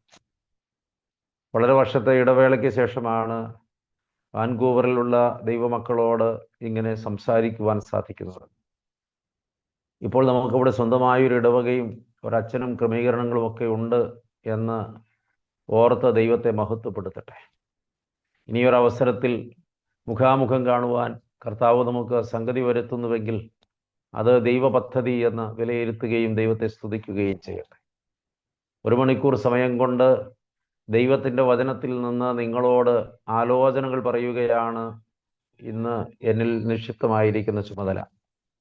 ഈ പുതുവർഷത്തിലേക്ക് ചുവടുവെക്കുന്ന നിങ്ങൾക്കെല്ലാവർക്കും വരുവാനിരിക്കുന്ന പുതിയ വർഷം അനുഗ്രഹത്തിൻ്റെയും സമാധാനത്തിൻ്റെയും പ്രത്യാശയുടെയും ആത്മനിറവിൻ്റെയും എല്ലാ സൗഖ്യത്തിൻ്റെയും എല്ലാ സന്തോഷത്തിൻ്റെയും വർഷമായി തീരട്ടെ എന്ന പുതുവർഷത്തിൻ്റെ ശുഭമംഗളാശംസകൾ ഹൃദയത്തിൽ നിന്ന് നേർന്നുകൊണ്ട് ഞാൻ സന്ദേശത്തിലേക്ക് നിങ്ങളുടെ ശ്രദ്ധ ക്ഷണിക്കട്ടെ. പുതിയ വർഷത്തിലേക്ക് ചുവട് വയ്ക്കുമ്പോൾ നമ്മൾ ശ്രദ്ധിക്കേണ്ട 2 കാര്യങ്ങൾ. ഒന്ന് തിരിഞ്ഞു നോക്കണം, പിറകോട്ടൊന്ന് തിരിഞ്ഞു നോക്കണം. ഇന്ന് എത്ര വയസ്സായി, ഏതെല്ലാം വഴികളിലൂടെ സഞ്ചരിച്ചു, എവിടെ എത്തി നിൽക്കുന്നു. പ്രിയപ്പെട്ടവരെ, പലപ്പോഴും നമുക്ക് കഴിയാതെ പോകുന്നൊരു കാര്യമാണ് തിരിഞ്ഞു നോട്ടം. ഇഷ്ടമില്ലാത്തൊരു കാര്യമാണ് തിരിഞ്ഞു നോട്ടം. എന്നാൽ ദൈവം നടത്തിയ വിധങ്ങളെക്കുറിച്ച്, ദൈവത്തിൻ്റെ കരുതലിനെക്കുറിച്ച്, ദൈവത്തിൻ്റെ പരിപാലനത്തെക്കുറിച്ചുള്ള ഒരു തിരിഞ്ഞുനോട്ടം എപ്പോഴും ദൈവമക്കൾക്കുണ്ടാകണം. സുഖകരമായിരുന്നില്ല കടന്നു പോകുന്ന പാത. അതിലൊത്തിരി പോരാട്ടങ്ങളുണ്ടായിരുന്നു, രോഗപീഠകളുണ്ടായിരുന്നു, പ്രതിസന്ധികളുണ്ടായിരുന്നു, വെല്ലുവിളികളുണ്ടായിരുന്നു. എന്നാൽ അതിൻ്റെ എല്ലാം മധ്യത്തിൽ കരം പിടിച്ച് നടത്താമെന്ന് വാഗ്ദത്തം ചെയ്തവൻ കൂടെയിരുന്നു എന്നുള്ള ബോധ്യം നമുക്കുണ്ട്. ഒരു നിമിഷം സ്വയം ഒന്നിരുന്ന് പരിചിന്തനം ചെയ്താൽ അത്ഭുതം തോന്നും. പ്രിയപ്പെട്ടവരെ, ഇന്ന് ഇത്രയും സൗഖ്യത്തോടെ, ഇത്രയും സന്തോഷത്തോടെ ദൈവ മുമ്പിൽ ഇരിപ്പാൻ നമുക്ക് സാധിക്കുന്നുവെങ്കിൽ എൻ്റെ സ്നേഹവാനായ കർത്താവ് എന്നെ കരത്തിൽ നിന്ന് വിടാതെ താങ്ങി നടത്തിയ ഒറ്റ കാരണം കൊണ്ടാണ്. അതുകൊണ്ട് ന്യൂ ഇയറിനെ കുറിച്ച് സംസാരിക്കുമ്പോൾ ആദ്യം പറയേണ്ടത് ഇതൊരു നന്ദി പ്രകടനത്തിൻ്റെ അവസരമാകട്ടെ. ദൈവത്തെ സ്തുതിക്കണം, ഇടതടവില്ലാതെ സ്തുതിക്കണം. ദൈവം നടത്തിയ വിധങ്ങൾ ഓർത്ത് ദൈവത്തെ മഹത്വപ്പെടുത്തണം. ദാവീദ് പാടുന്നുണ്ട്, എൻ്റെ അപ്പനും അമ്മയും കൂടെ എന്നെ ഉപേക്ഷിച്ചു, പക്ഷെ കർത്താവേ നീ എന്നെ ചേർത്ത് പിടിച്ചു എന്ന്. ഇശായിക്ക് 8 ആൺമക്കൾ ഉണ്ടായിരുന്നു. ദൈവത്തിൻ്റെ സന്നിധിയിൽ രാജാവിനെ സെലക്ട് ചെയ്യുന്നതിന് നിരത്തി നിർത്തിയതിൽ 7 പേരെ ഉണ്ടായിരുന്നു. 8ാമനായ ദാവീദിനെ പൊട്ടനെന്ന് മുദ്രകുത്തി ആടുമേയ്ക്കാൻ വിട്ടിരുന്നു. എന്നാൽ അവനെ തേടി ദൈവം, അവനെവിടെ, എനിക്ക് അവനെ കാണണം. ശമൂവേൽ പ്രവാചകൻ അങ്ങനെ കൽപ്പിച്ചപ്പോൾ ദാവീദിനെ ആളയച്ച് വിളിപ്പിക്കുകയാണ്. അപ്പനും അമ്മയും കൂടെ മുഖ്യധാരയിൽ എണ്ണാതെ ഉപേക്ഷിച്ച് കളഞ്ഞ ദാവീദിനെ ഇസ്രയേലിൻ്റെ രാജാവാക്കി തീർത്ത അത്യുന്നതനായ ദൈവം ഒരുപക്ഷെ ജീവിതത്തിൽ തിക്താനുഭവങ്ങളുടെ തീച്ചൂളകളിലൂടെ കടന്നു വന്ന നമ്മിൽ പലരെയും ഇന്നായിരിക്കുന്ന അവസ്ഥയിൽ ആക്കിത്തീർത്ത ദൈവത്തിൻ്റെ അനന്ത സ്നേഹത്തെക്കുറിച്ചുള്ള കൃതജ്ഞതാമാകണം ഈ പുതുവർഷം. അപ്പോൾ നമുക്ക് പിന്തിരിഞ്ഞു നോക്കുവാനുള്ള ഒരു സന്ദർഭമാണ് പുതുവർഷമെന്ന് ദൈവത്തിൻ്റെ പരിശുദ്ധാത്മാവ് നമ്മളെ ഓർമ്മപ്പെടുത്തുകയാണ്. പ്രിയപ്പെട്ടവരെ, എല്ലാവരും ശാന്തമായി ഒന്ന് തിരിഞ്ഞു നോക്കണം. ജീവിതത്തിൽ എനിക്ക് എവിടെയെല്ലാമാണ് വീഴ്ചകൾ സംഭവിച്ചത് എന്നും കൂടെ ആ തിരിഞ്ഞു നോട്ടത്തിൽ ഉണ്ടാകണം. ഞാൻ എവിടെയാണ് എൻ്റെ ജീവിതത്തിൽ പിഴവുകൾ പറ്റിയത് എന്നുകൂടെ ആ തിരിഞ്ഞു നോട്ടത്തിൽ ഉണ്ടാകണം. ഞാൻ എപ്പോഴാണ് എവിടെ വെച്ചാണ് ദൈവസന്നിധിയിൽ നിന്ന് അകന്നു പോയിട്ടുള്ളത് എന്ന് ആ തിരിഞ്ഞു നോട്ടത്തിൽ കണ്ടെത്തണം. ദൈവസന്നിധിയിലേക്ക് ഒന്ന് മടങ്ങി വന്ന് യഥാസ്ഥാനപ്പെടേണ്ടതുണ്ടെങ്കിൽ അതിനുള്ള ഒരു കണ്ടെത്തൽ കൂടെയാകണം ഒരു പുതുവർഷം. പ്രിയപ്പെട്ട ദൈവമക്കളെ, അപ്രകാരം ഒരു കാഴ്ചപ്പാടിലേക്ക് നമ്മളെ ഒന്ന് രൂപപ്പെടുത്തിയെടുക്കുവാൻ ഈ കൂടിവരവ് മുഖാന്തരമായി തീരട്ടെ. അപ്പോൾ തന്നെ രണ്ടാമത് നമ്മൾ നമ്മുടെ ഭാവിയെക്കുറിച്ച് വ്യക്തമായ ചില രൂപപ്പെടുത്തലുകൾ നടത്തണം. അതാണ് ന്യൂ ഇയറിലേക്ക് ചുവട് വെക്കുമ്പോൾ നടക്കേണ്ടത്. നാളെ ഞാൻ എന്തായിരിക്കണം? ഇന്നലെ ഞാൻ എന്തായിരുന്നു? ഇപ്പോൾ ഞാൻ എന്തായിരിക്കുന്നു? നാളെ ഞാൻ എന്താകണം എന്നുള്ളതായ ഒരു കാഴ്ചപ്പാട്. പ്രിയപ്പെട്ടവരെ, നമ്മളൊക്കെ ഇപ്പോൾ ആയിരിക്കുന്ന ഒരവസ്ഥയുണ്ട്. അത് ദൈവഹിത പ്രകാരമുള്ള അവസ്ഥയാണോ? അത് ദൈവകൽപ്പന പ്രകാരമുള്ള അവസ്ഥയാണോ?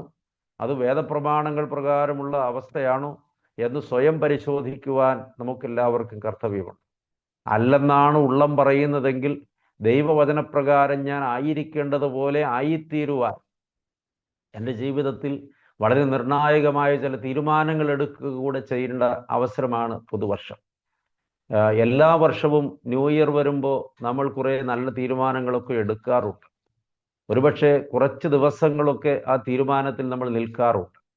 നമ്മൾ ഈ ലോകത്തിൻ്റെ വ്യവസ്ഥിതിയിൽ പൂണ്ടുപോകുന്ന നാളുകളിൽ ഇതിൻ്റെ ഇമ്പങ്ങളും ഇതിൻ്റെ സുഖങ്ങളും ഇതിൻ്റെ ആലസ്യങ്ങളുമെല്ലാം നമ്മളെ പിടികൂടുന്ന നാളുകളിൽ നാം എടുത്ത തീരുമാനം നാം തമസ്കരിക്കുകയാണ്, മനഃപൂർവ്വം നാം വിസ്മരിക്കുകയാണ്, നാം ഇരുട്ടിലേക്ക് വഴുതിപ്പോവുകയാണ്. അങ്ങനെ പോകുന്നത് മുഖാന്തരം നമുക്ക് പലപ്പോഴും ദൈവ വഴി വിട്ട് സഞ്ചരിക്കാൻ ഇടവന്നിട്ടുണ്ടാകാം.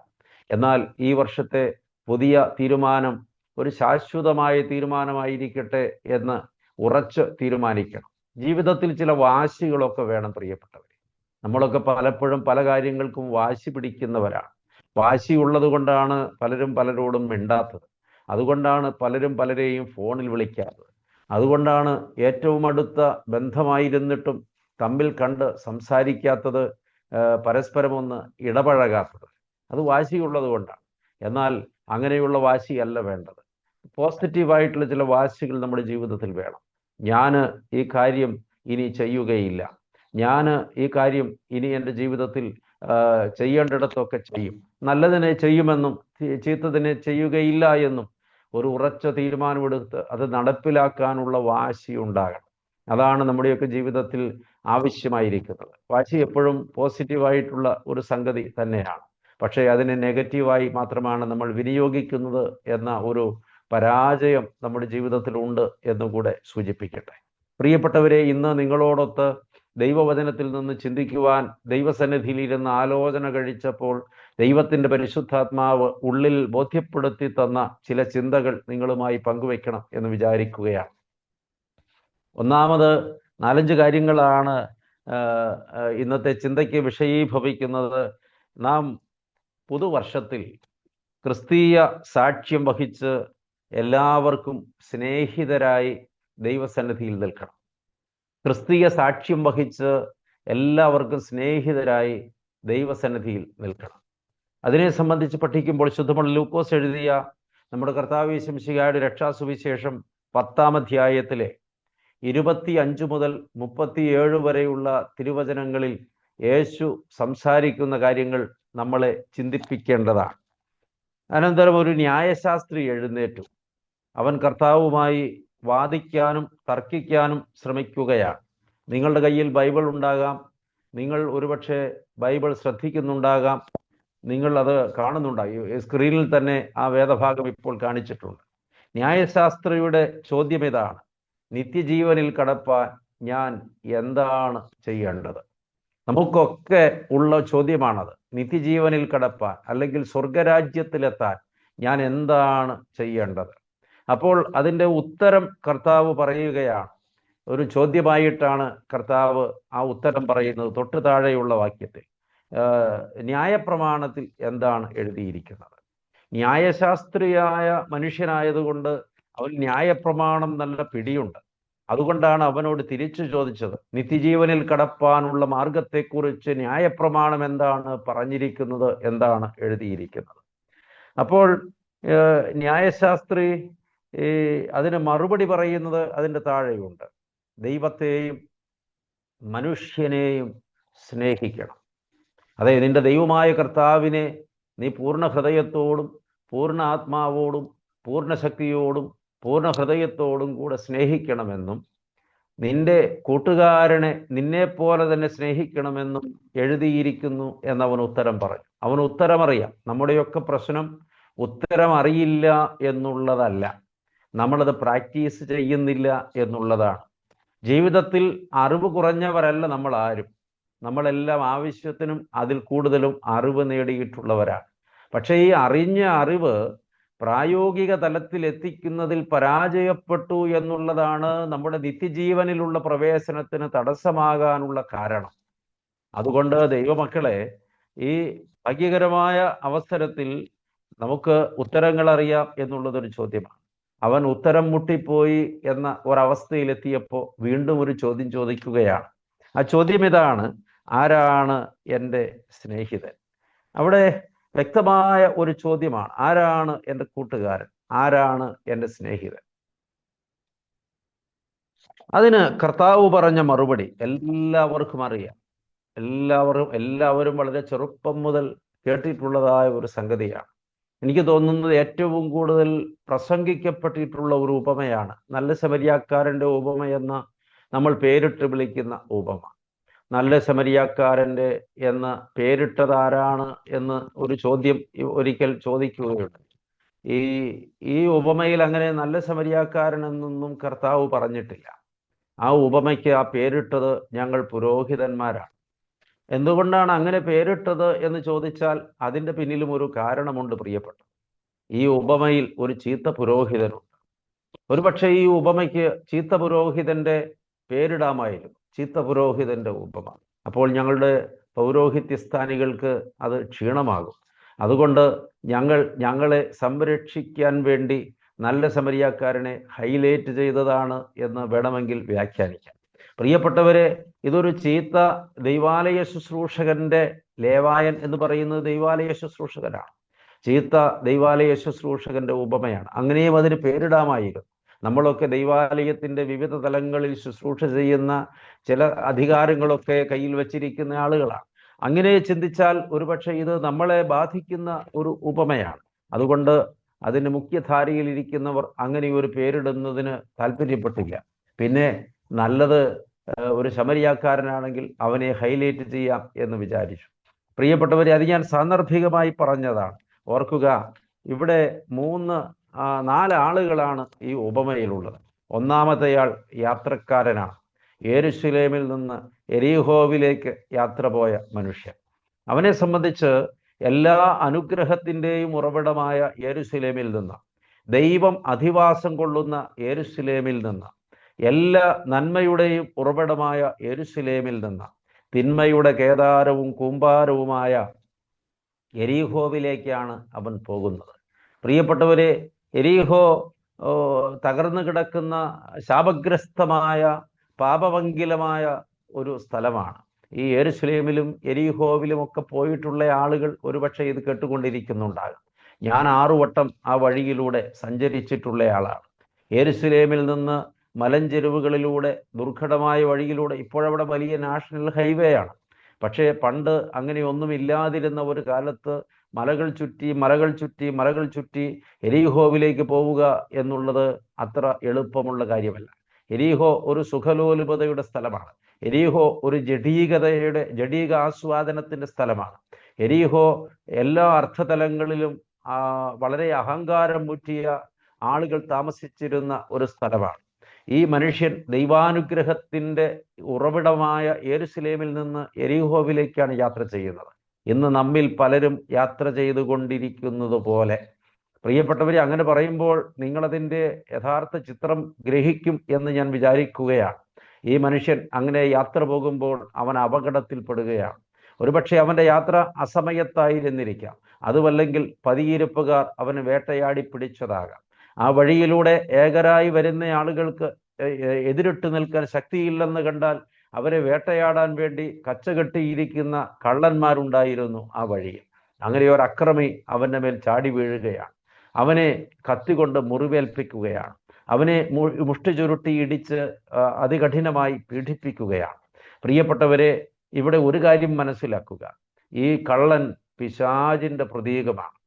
ഈ യാത്ര ചെയ്യുന്നവൻ ഒരു വിശ്വാസിയുടെ പ്രതീകമാണ്. ദൈവാനുഗ്രഹത്തിൻ്റെ ഉറവിടമായ ദൈവാലയത്തിൽ നിന്ന്, സഭയുടെ മുഖ്യധാരയിൽ നിന്ന്, പ്രാർത്ഥനാ ചങ്ങലയിൽ നിന്ന് അത് പൊട്ടിച്ച് സുഖലോലുപതയുടെ കേന്ദ്രമായ എരീഹോ തേടി ഓടുന്നവർക്ക് വഴിയിൽ പതിയിരിക്കുന്ന പിശാചാകുന്ന കള്ളന്റെ കയ്യിൽ നിന്ന് മർദ്ദനമേൽക്കുവാൻ സാധ്യതയുണ്ട്. അവൻ നമ്മെ കവർന്നെടുത്തേക്കാം. അവന്റെ കയ്യിലുണ്ടായിരുന്ന സകല സുഹൃതങ്ങളും സകല സമ്പാദ്യങ്ങളും കവർന്നെടുക്കപ്പെട്ടു. എന്തിന്? അവൻ ഉടുത്തിരുന്ന ഉടുവസ്ത്രം പോലും കവർന്നെടുക്കപ്പെട്ടു. പിശാചിന്റെ കയ്യിൽ ഒരാളെ കിട്ടിയാൽ ആ ആളുടെ ജീവിതത്തിലെ സമസ്ത അനുഗ്രഹങ്ങളും എല്ലാ നന്മകളും അവന്റെ ഉടുവസ്ത്രം പോലും കവർന്നെടുക്കപ്പെടുന്നു എന്ന ഭയാനകമായ ചിത്രമാണ് നമ്മളിവിടെ കാണുന്നത്. ഓർക്കുക, നമ്മളാണ് ഈ യാത്രക്കാരനെങ്കിൽ നമുക്ക് സംഭവിക്കുന്നത് എത്ര വലിയ അനർത്ഥമായിരിക്കുമെന്ന് വിചാരിക്കുക. അപ്പോൾ ഇടയിലൊന്ന് സൂചിപ്പിക്കട്ടെ, യെരുശലേമിൽ തന്നെ താമസിക്കുക. അതാണ് അനുഗ്രഹത്തിൻ്റെ ഭവനം. അവിടെയാണ് ദൈവാധിവാസമുള്ളത്. അവിടെയാണ് നന്മകൾ നിറഞ്ഞിരിക്കുന്നത്. അവിടെയാണ് കൃപകൾ നിറഞ്ഞിരിക്കുന്നത്. യെരുശലേം വിട്ട് എരീഹോവിലേക്ക് യാത്ര ചെയ്തുകൊണ്ടിരിക്കുന്ന ആരെങ്കിലും ഇന്ന് ഈ സന്ദേശം കേട്ടുകൊണ്ടിരിക്കുന്നുവെങ്കിൽ അവിടെ നിർത്തുക, തിരിച്ചു നടക്കുക, യെരുശലേമിലേക്ക് പോവുക.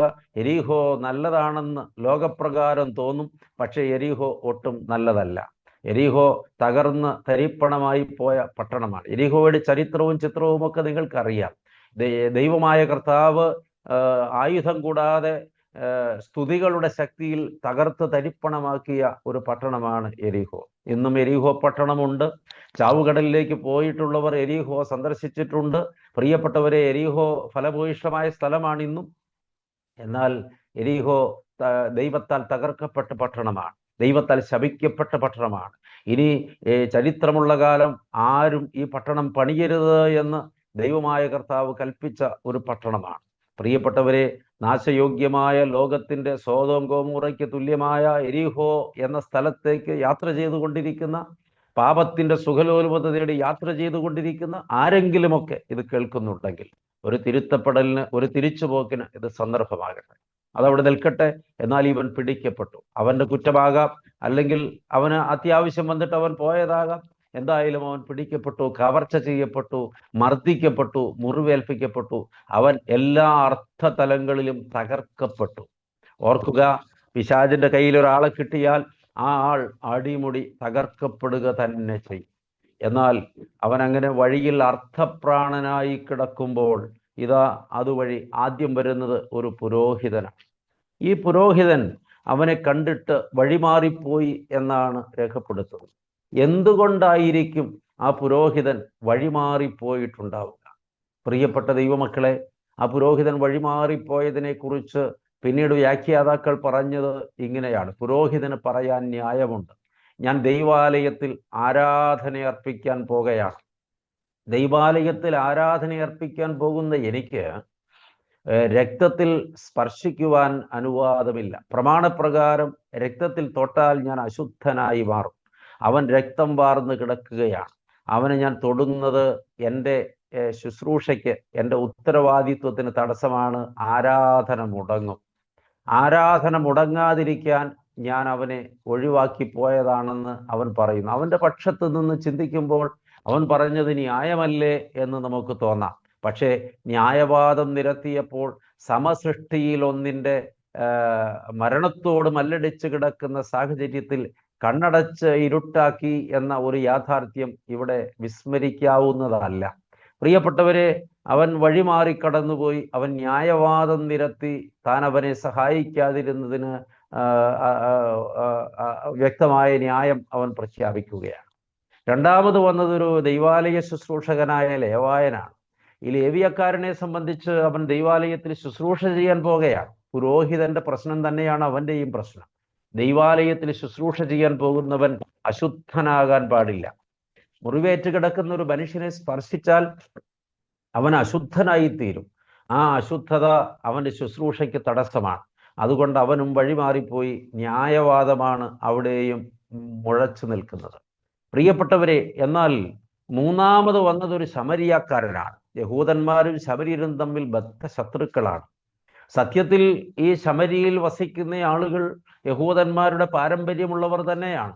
പക്ഷെ അവർ കലർപ്പുള്ളവരായി പോയതുകൊണ്ട് അവരെ പുറജാതികളെക്കാൾ നികൃഷ്ടരെന്ന യഹൂദന്മാർ എണ്ണുകയാണ്. ഒരു ശമര്യരെ കണ്ടാൽ പിന്നെ കുളിക്കാതെ അവർ വീട്ടിൽ പ്രവേശിക്കില്ല. അത്രമാത്രം വെറുപ്പാണ് യഹൂദന്മാർക്ക് ശമര്യരോട്. അവർ ശമര്യരുടെ പട്ടണത്തിൽ കാലുകുത്തുകയില്ല. ശമര്യർ ജീവിക്കുന്ന സ്ഥലങ്ങളിലൂടെ അവർ സഞ്ചരിക്കാറ് പോലുമില്ല. അവർക്ക് യാത്ര ചെയ്യുമ്പോൾ ഗലീലിയയിൽ നിന്ന് യെരുശലേമിലേക്ക് പോകുമ്പോൾ ശമര്യയിലൂടെ പോയാൽ ഒരു ദിവസം കൊണ്ട് അവർക്ക് യെരുശലേമിലെത്താം. പക്ഷേ ശമര്യയിലൂടെ കടന്നു പോയാൽ അത് തങ്ങളെ തന്നെ അശുദ്ധരാക്കും എന്ന ചിന്ത യഹൂദന്റെ മനസ്സിലുള്ളത് കൊണ്ട് ശമര്യ പട്ടണം ചുറ്റി 3 ദിവസം നടന്നാണ് അവർ യെരുശലേമിൽ പോയിരുന്നത്. അത്രമാത്രം വെറുക്കപ്പെട്ട ശമര്യരിൽ ഒരുത്തനാണ് വരുന്നത്. അവനാണെങ്കിൽ നിരത്താൻ ഒരുപാട് ന്യായവാദങ്ങളുണ്ട്. ഞാൻ യഹൂദനെ കാണുന്നത് അവർക്ക് ഇഷ്ടമല്ല. ഞാനൊരു യഹൂദനെ തൊടുന്നത് വലിയ തെറ്റായി അവർ വ്യാഖ്യാനിക്കും. ഞാനൊരു യഹൂദനെ സഹായിക്കാനാണെങ്കിലും അടുത്തു ചെന്ന് അവനുമായി സമ്പർക്കം ചെയ്യുന്നത് അവൻ്റെ പ്രമാണമനുസരിച്ച് അവനോട് ചെയ്യുന്ന ഏറ്റവും വലിയ തിന്മയാണ്. അതുകൊണ്ട് ഞാൻ അവനെ ഒഴിവാക്കി കടന്നുപോയി എന്ന് ശമര്യൻ പറഞ്ഞാൽ അതിനകത്ത് ന്യായമുണ്ട്.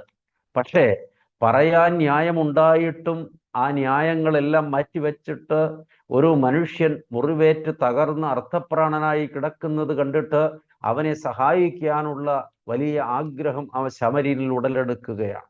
ഇവിടെയാണ് പ്രിയപ്പെട്ടവരെ സ്നേഹത്തിൻ്റെ മൂല്യം വിളംബരം ചെയ്യപ്പെടുന്നത്.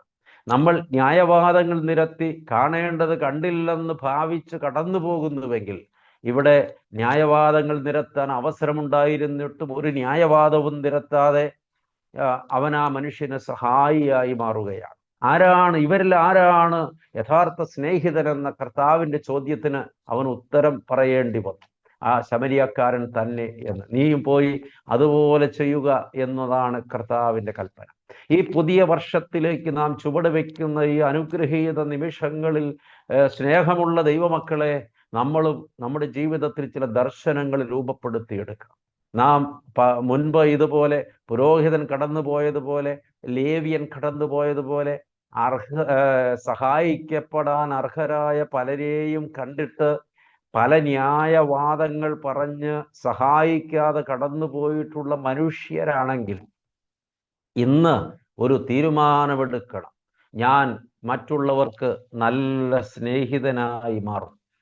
ഞാൻ എൻ്റെ ജീവിതത്തിൻ്റെ സുഖസൗകര്യങ്ങൾ നോക്കുന്നത് കൊണ്ട്, എൻ്റെ ജീവിതത്തിൻ്റെ സുരക്ഷിതത്വം നോക്കുന്നത് കൊണ്ട്, എൻ്റെ ജീവിതത്തിൻ്റെ ചില സേഫായിട്ടുള്ള ഇടങ്ങൾ ഞാൻ നോക്കുന്നത് കൊണ്ട് എൻ്റെ ഉത്തരവാദിത്വത്തിൽ നിന്ന്, ദൈവകൽപ്പന പ്രകാരമുള്ള എൻ്റെ ഉത്തരവാദിത്വത്തിൽ നിന്ന് ഞാൻ ഒരുപാട് ദൂരെ മാറിപ്പോയിട്ടുണ്ട്. ഈ കടന്നു വന്ന ജീവിത കാലയളവിൽ നമുക്ക് സഹായിക്കാമായിരുന്നിട്ടും സഹായിക്കാതെ പോയ എത്രയോ ആളുകളുണ്ടായിരിക്കാം. അവരുടെ എല്ലാം ദീനരോധനങ്ങൾ ദൈവത്തിൻ്റെ മുമ്പിൽ എത്തുന്നുണ്ടാകാം. പ്രിയപ്പെട്ടവരെ, ഇനിയുള്ള കാലം, അതിനി എത്ര കാലമെന്ന് നമുക്ക് നിശ്ചയമില്ല. 2026 ആദ്യ ദിവസം മുതൽ ഇനി എത്ര നാൾ നാം ഈ ഭൂമിയിൽ ജീവനോടിരിക്കുമെന്ന് നമുക്കറിയില്ല. ഇനി ശിഷ്ടകാലം ഞാൻ മറ്റുള്ളവർക്ക് നല്ല സ്നേഹിതനായിരിക്കും എന്ന ദൈവസന്നിധിയിൽ ഒരു തീരുമാനം ചെയ്യുവാൻ, അത് പ്രാവർത്തികമാക്കുവാൻ ഈ പുതുവർഷ പുലരിയിലേക്ക് ചുവട് വയ്ക്കുമ്പോൾ ഇതിൽ സന്നിഹിതരാകുന്ന സകല ആളുകൾക്കും ഭാഗ്യമുണ്ടാകട്ടെ എന്ന് ദൈവസന്നിധിയിൽ ആഗ്രഹിക്കുകയും അങ്ങനെ പ്രാർത്ഥിക്കുകയും ചെയ്യുകയാണ്. ഞാൻ ഉൾപ്പെടെ 67 ഡിവൈസാണ് ഇപ്പോൾ ഇതിൽ കണക്ട് ചെയ്യപ്പെട്ടിട്ടുള്ളത്. ചില ഡിവൈസുകളിൽ ഒന്നിലധികം ആളുകൾ ഉണ്ടാകും. അപ്പോൾ ഞാനിങ്ങനെ മനസ്സിലാക്കുകയാണ്, ചുരുങ്ങിയത് 100 പേരെങ്കിലും ഈ സമ്മേളനത്തിൽ സംബന്ധിക്കുന്നുണ്ട്. ഇത് ദൈവത്തിൻ്റെ ഇടപെടലാണ് പ്രിയപ്പെട്ടവരെ.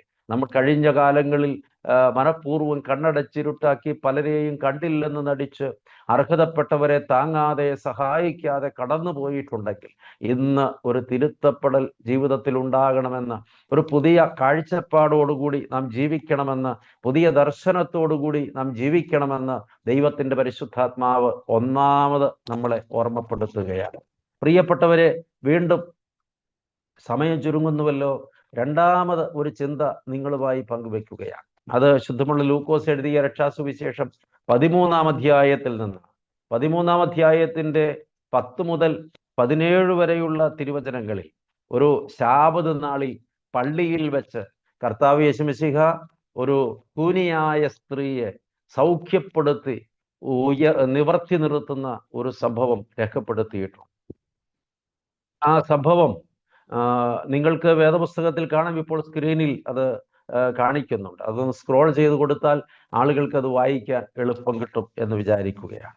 പ്രിയപ്പെട്ടവരെ, കർത്താവ് ഒരു പള്ളിയിൽ ഉപദേശിച്ചു കൊണ്ടിരിക്കുകയാണ്. അവിടെ 18 സംവത്സരമായി ഒട്ടും നിവരുവാൻ കഴിയാതെ ഒരു രോഗാത്മാവ് ബാധിച്ചിട്ട് കൂനിയായിപ്പോയ ഒരു സ്ത്രീ ഉണ്ടായിരുന്നു. കൂന് ബാധിച്ച ഒരു മനുഷ്യന്റെ ഒരു പ്രത്യേകത എന്താണെന്ന് ചോദിച്ചു കഴിഞ്ഞാൽ, പിടലി ഇടത്തോട്ടോ വലത്തോട്ടോ തിരിക്കാൻ കഴിയില്ല, മുകളിലേക്ക് നോക്കാൻ കഴിയില്ല. അതവിടെ സ്റ്റിഫായി പോയിരിക്കുകയാണ്. പ്രിയപ്പെട്ടവരെ, നട്ടെല്ല് വളഞ്ഞ് മുന്നോട്ട് കൂനിക്കൂടി ഇരിക്കുകയാണ്. ആ ആൾക്ക് നിവരാനോ ചുറ്റുപാടുകൾ നിരീക്ഷിക്കാനോ ആരെയും കാണുവാനോ സാധിക്കില്ല. അത് എന്തൊരു ദയനീയമായ അവസ്ഥയാണ് എന്ന് നമ്മൾ ചിന്തിക്കുക. പക്ഷെ ഈ കൂനിനെ കുറിച്ച് നമ്മൾ ചിന്തിക്കുമ്പോൾ നമ്മളതിൻ്റെ ആത്മീയ അർത്ഥമാണ് ഇവിടെ മനസ്സിലാക്കുന്നത്. ഒരുപക്ഷെ ഇത് പറയുന്ന എനിക്കോ കേൾക്കുന്ന നിങ്ങൾക്കോ ജഡപ്രകാരം, ശരീരപ്രകാരം കൂനുണ്ടായിരിക്കില്ല. കൂനുള്ള ആളുകൾ ഇപ്പോഴും സമൂഹത്തിലുണ്ട് കേട്ടോ. എന്നാൽ നമുക്കത് ഉണ്ടായിരിക്കില്ല. അതുകൊണ്ട് നമ്മുടെ ഒരു ആശ്വാസം എനിക്ക് കൂനില്ലല്ലോ എന്നാണ്. എന്നാൽ ആത്മീയമായി ചിന്തിക്കുമ്പോൾ നമുക്കൊക്കെ കൂനുണ്ട് പ്രിയപ്പെട്ടവരെ. നമ്മളത് മനസ്സിലാക്കാതെ പോവുകയാണ്, അല്ലെങ്കിൽ മനസ്സിലാക്കിയിട്ടും അംഗീകരിക്കാതെ പോവുകയാണ്. 2 വിധത്തിലുള്ള കൂന് ആധുനിക മനുഷ്യനെ ബാധിച്ചിട്ടുണ്ട്. ഒന്ന് സ്വാർത്ഥതയുടെ കൂന്, 2 നിരാശയുടെ കൂന്. ഇത് രണ്ടും അല്പം വിശകലനം ചെയ്താൽ നമുക്ക് മനസ്സിലാക്കാൻ കഴിയുന്ന സംഗതിയാണ്. സ്വാർത്ഥതയുടെ കൂന് ബാധിച്ച ആളുകളുടെ പ്രത്യേകത, ഈ കൂനിയിരിക്കുന്ന മനുഷ്യൻ തന്നെ മാത്രമേ കാണുന്നുള്ളൂ, മറ്റാരെയും കാണാൻ കഴിയുന്നില്ല. കാരണം തല ഉയർത്താൻ കഴിയുന്നില്ലല്ലോ, ചുറ്റുപാടിലേക്ക് നോക്കാൻ കഴിയുന്നില്ലല്ലോ. സ്വാർത്ഥരായ മനുഷ്യർ തങ്ങളെ മാത്രമേ കാണുന്നുള്ളൂ. ഇന്ന് മനുഷ്യന്റെ ഏറ്റവും വലിയ ദൂരക്കാഴ്ച എന്ന് പറയുന്നത് ചുറ്റുപാടുകളിലേക്ക് നോക്കുവാൻ മനസ്സില്ലാത്ത ആളുകൾക്ക് ഏറ്റവും വലിയ ദൂരക്കാഴ്ച വളരെ കുറവാണ്. ഞാൻ ചില പ്രസംഗങ്ങളിൽ പറഞ്ഞ് നിങ്ങൾ കേട്ട് കാണും, നിങ്ങളുടെ ഓർമ്മയിലുണ്ടാകും. ഈ ദൈവം സൃഷ്ടിച്ച ജീവികളിൽ വെച്ച് ഏറ്റവും കുറച്ച് ദൂരം കാഴ്ചയുള്ള ഒരു ജീവിയുടെ പേരാണ് പാമ്പ്. പാമ്പിന് പരമാവധി ഒരു ചാൺ ദൂരം മാത്രമേ കാഴ്ചയുള്ളൂ. അതിനപ്പുറത്തേക്ക് ഒരു പാമ്പിന് കാഴ്ചയില്ല. കണ്ണുണ്ട്, പക്ഷേ കാഴ്ചയ്ക്ക് ദൂരമില്ല. കഴുകനെ സംബന്ധിച്ച് നേരെ തിരിച്ചാണ്. ഒരു 6-8 കിലോമീറ്റർ ദൂരെയുള്ള സംഗതി അത് എത്ര ചെറുതായാലും അത് കൃത്യമായി കാണാൻ കഴുകന് സാധിക്കും. എനിക്ക് തോന്നുന്നത് ദൈവം സൃഷ്ടിച്ച ജീവികളിൽ വെച്ച് ഏറ്റവും കാഴ്ചയുള്ള ജീവി കഴുകനാണ്. ആകാശവിഹായസിനെ കീറിമുറിച്ച് അനന്തതകളിലൂടെ പറന്നു പോകുമ്പോൾ താഴെ ഭൂമിയിൽ ഒരു കോഴിക്കുഞ്ഞ് ഒറ്റപ്പെട്ട് നിൽക്കുന്നത് കഴുകൻ കാണുന്നുണ്ട്. വളരെ ശീഘ്രം ചിറക് ചുരുക്കി അത് കൊടുങ്കാറ്റ് വേഗത്തിൽ പാഞ്ഞു വന്നതിന് റാഞ്ചിക്കൊണ്ടു പോകാനും സാധ്യതയുണ്ട്. എന്നാൽ പാമ്പിന് നേരെ തിരിച്ചാണ്. തൊട്ടടുത്ത് നിൽക്കുന്ന ഒരു സംഗതി കാണാമെന്നുള്ളതല്ലാതെ അപ്പുറത്തുള്ളതൊന്നും കാണാൻ പറ്റില്ല. പാമ്പ് ഇരയെ പിടിക്കാൻ അതിൻ്റെ പിന്നാലെ കൊടുങ്കാറ്റ് വേഗത്തിൽ പായുന്നത് അതിനെ കണ്ടുകൊണ്ടല്ല, ആ ഈ ഇര ഓടിപ്പോകുമ്പോൾ ഉണ്ടാകുന്ന കമ്പനങ്ങൾ ശരീരത്തിൽ ശൽക്കങ്ങളിലൂടെ സ്വീകരിച്ചിട്ടാണ് പാമ്പ് ലക്ഷ്യം വെച്ചു കൊടുക്കുന്നത്. ഈ പാമ്പിനെ പോലെയാണ് ഇന്ന് നമ്മുടെ ആളുകളിൽ പലരും, ഭൂരിപക്ഷവും എന്ന് വേണമെങ്കിൽ പറയാം. എന്താ കാരണം? ഞാനും എൻ്റെ ഭാര്യയും എൻ്റെ മക്കളും, അതിനപ്പുറത്ത് അവർക്ക് കാഴ്ചയില്ല. പ്രിയപ്പെട്ടവരെ, മാതാപിതാക്കൾ പോലും ആ കാഴ്ചയുടെ പരിമിതിക്കുള്ളിലില്ല. ഞാനും എൻ്റെ ഭർത്താവും എൻ്റെ മക്കളും. അതിനപ്പുറത്തേക്ക് കാഴ്ചയില്ല. ഇത് സ്വാർത്ഥതയുടെ കൂന് ബാധിച്ച ആളുകളാണ്. അന്ധതയെക്കുറിച്ചും അങ്ങനെ തന്നെ പറയാൻ കേട്ടോ. അന്ധത ബാധിച്ച ഒരാളെ സംബന്ധിച്ചും ഇത് തന്നെയാണ്. കാഴ്ച പരിമിതി, ചുറ്റുപാടുകളെ കുറിച്ച് അവർ കാണുന്നില്ല. ഇന്ന് അനേകം ആളുകളുടെ പ്രശ്നം ഇതാണ്. അവർ ഒരു ചെറിയ ന്യൂക്ലിയസിലേക്ക് ഒതുങ്ങിക്കൂടിയിരിക്കുകയാണ്. ചുറ്റുപാടുകളിലേക്കൊന്നും അവരുടെ കണ്ണു പോകുന്നില്ല. എന്തിന്? ദൈവസന്നിധിയിലേക്ക് പോലും അവർ മുഖമുയർത്തുന്നില്ല. അവർക്കതിന് സാധിക്കുന്നില്ല. അവർ ഈ ലോകത്തിന്റെ സുഖങ്ങളിൽ, ഈ ലോകത്തിന്റെ ആഡംബരങ്ങളിൽ, ഈ ലോകത്തിന്റെ ഇമ്പങ്ങളിൽ, ഈ ലോകത്തിന്റെ പലവിധത്തിലുള്ളതായ ആസ്വാദനങ്ങളിൽ അവരവരുടെ മനസ്സ് ബന്ധിച്ചിട്ടിരിക്കുകയാണ്.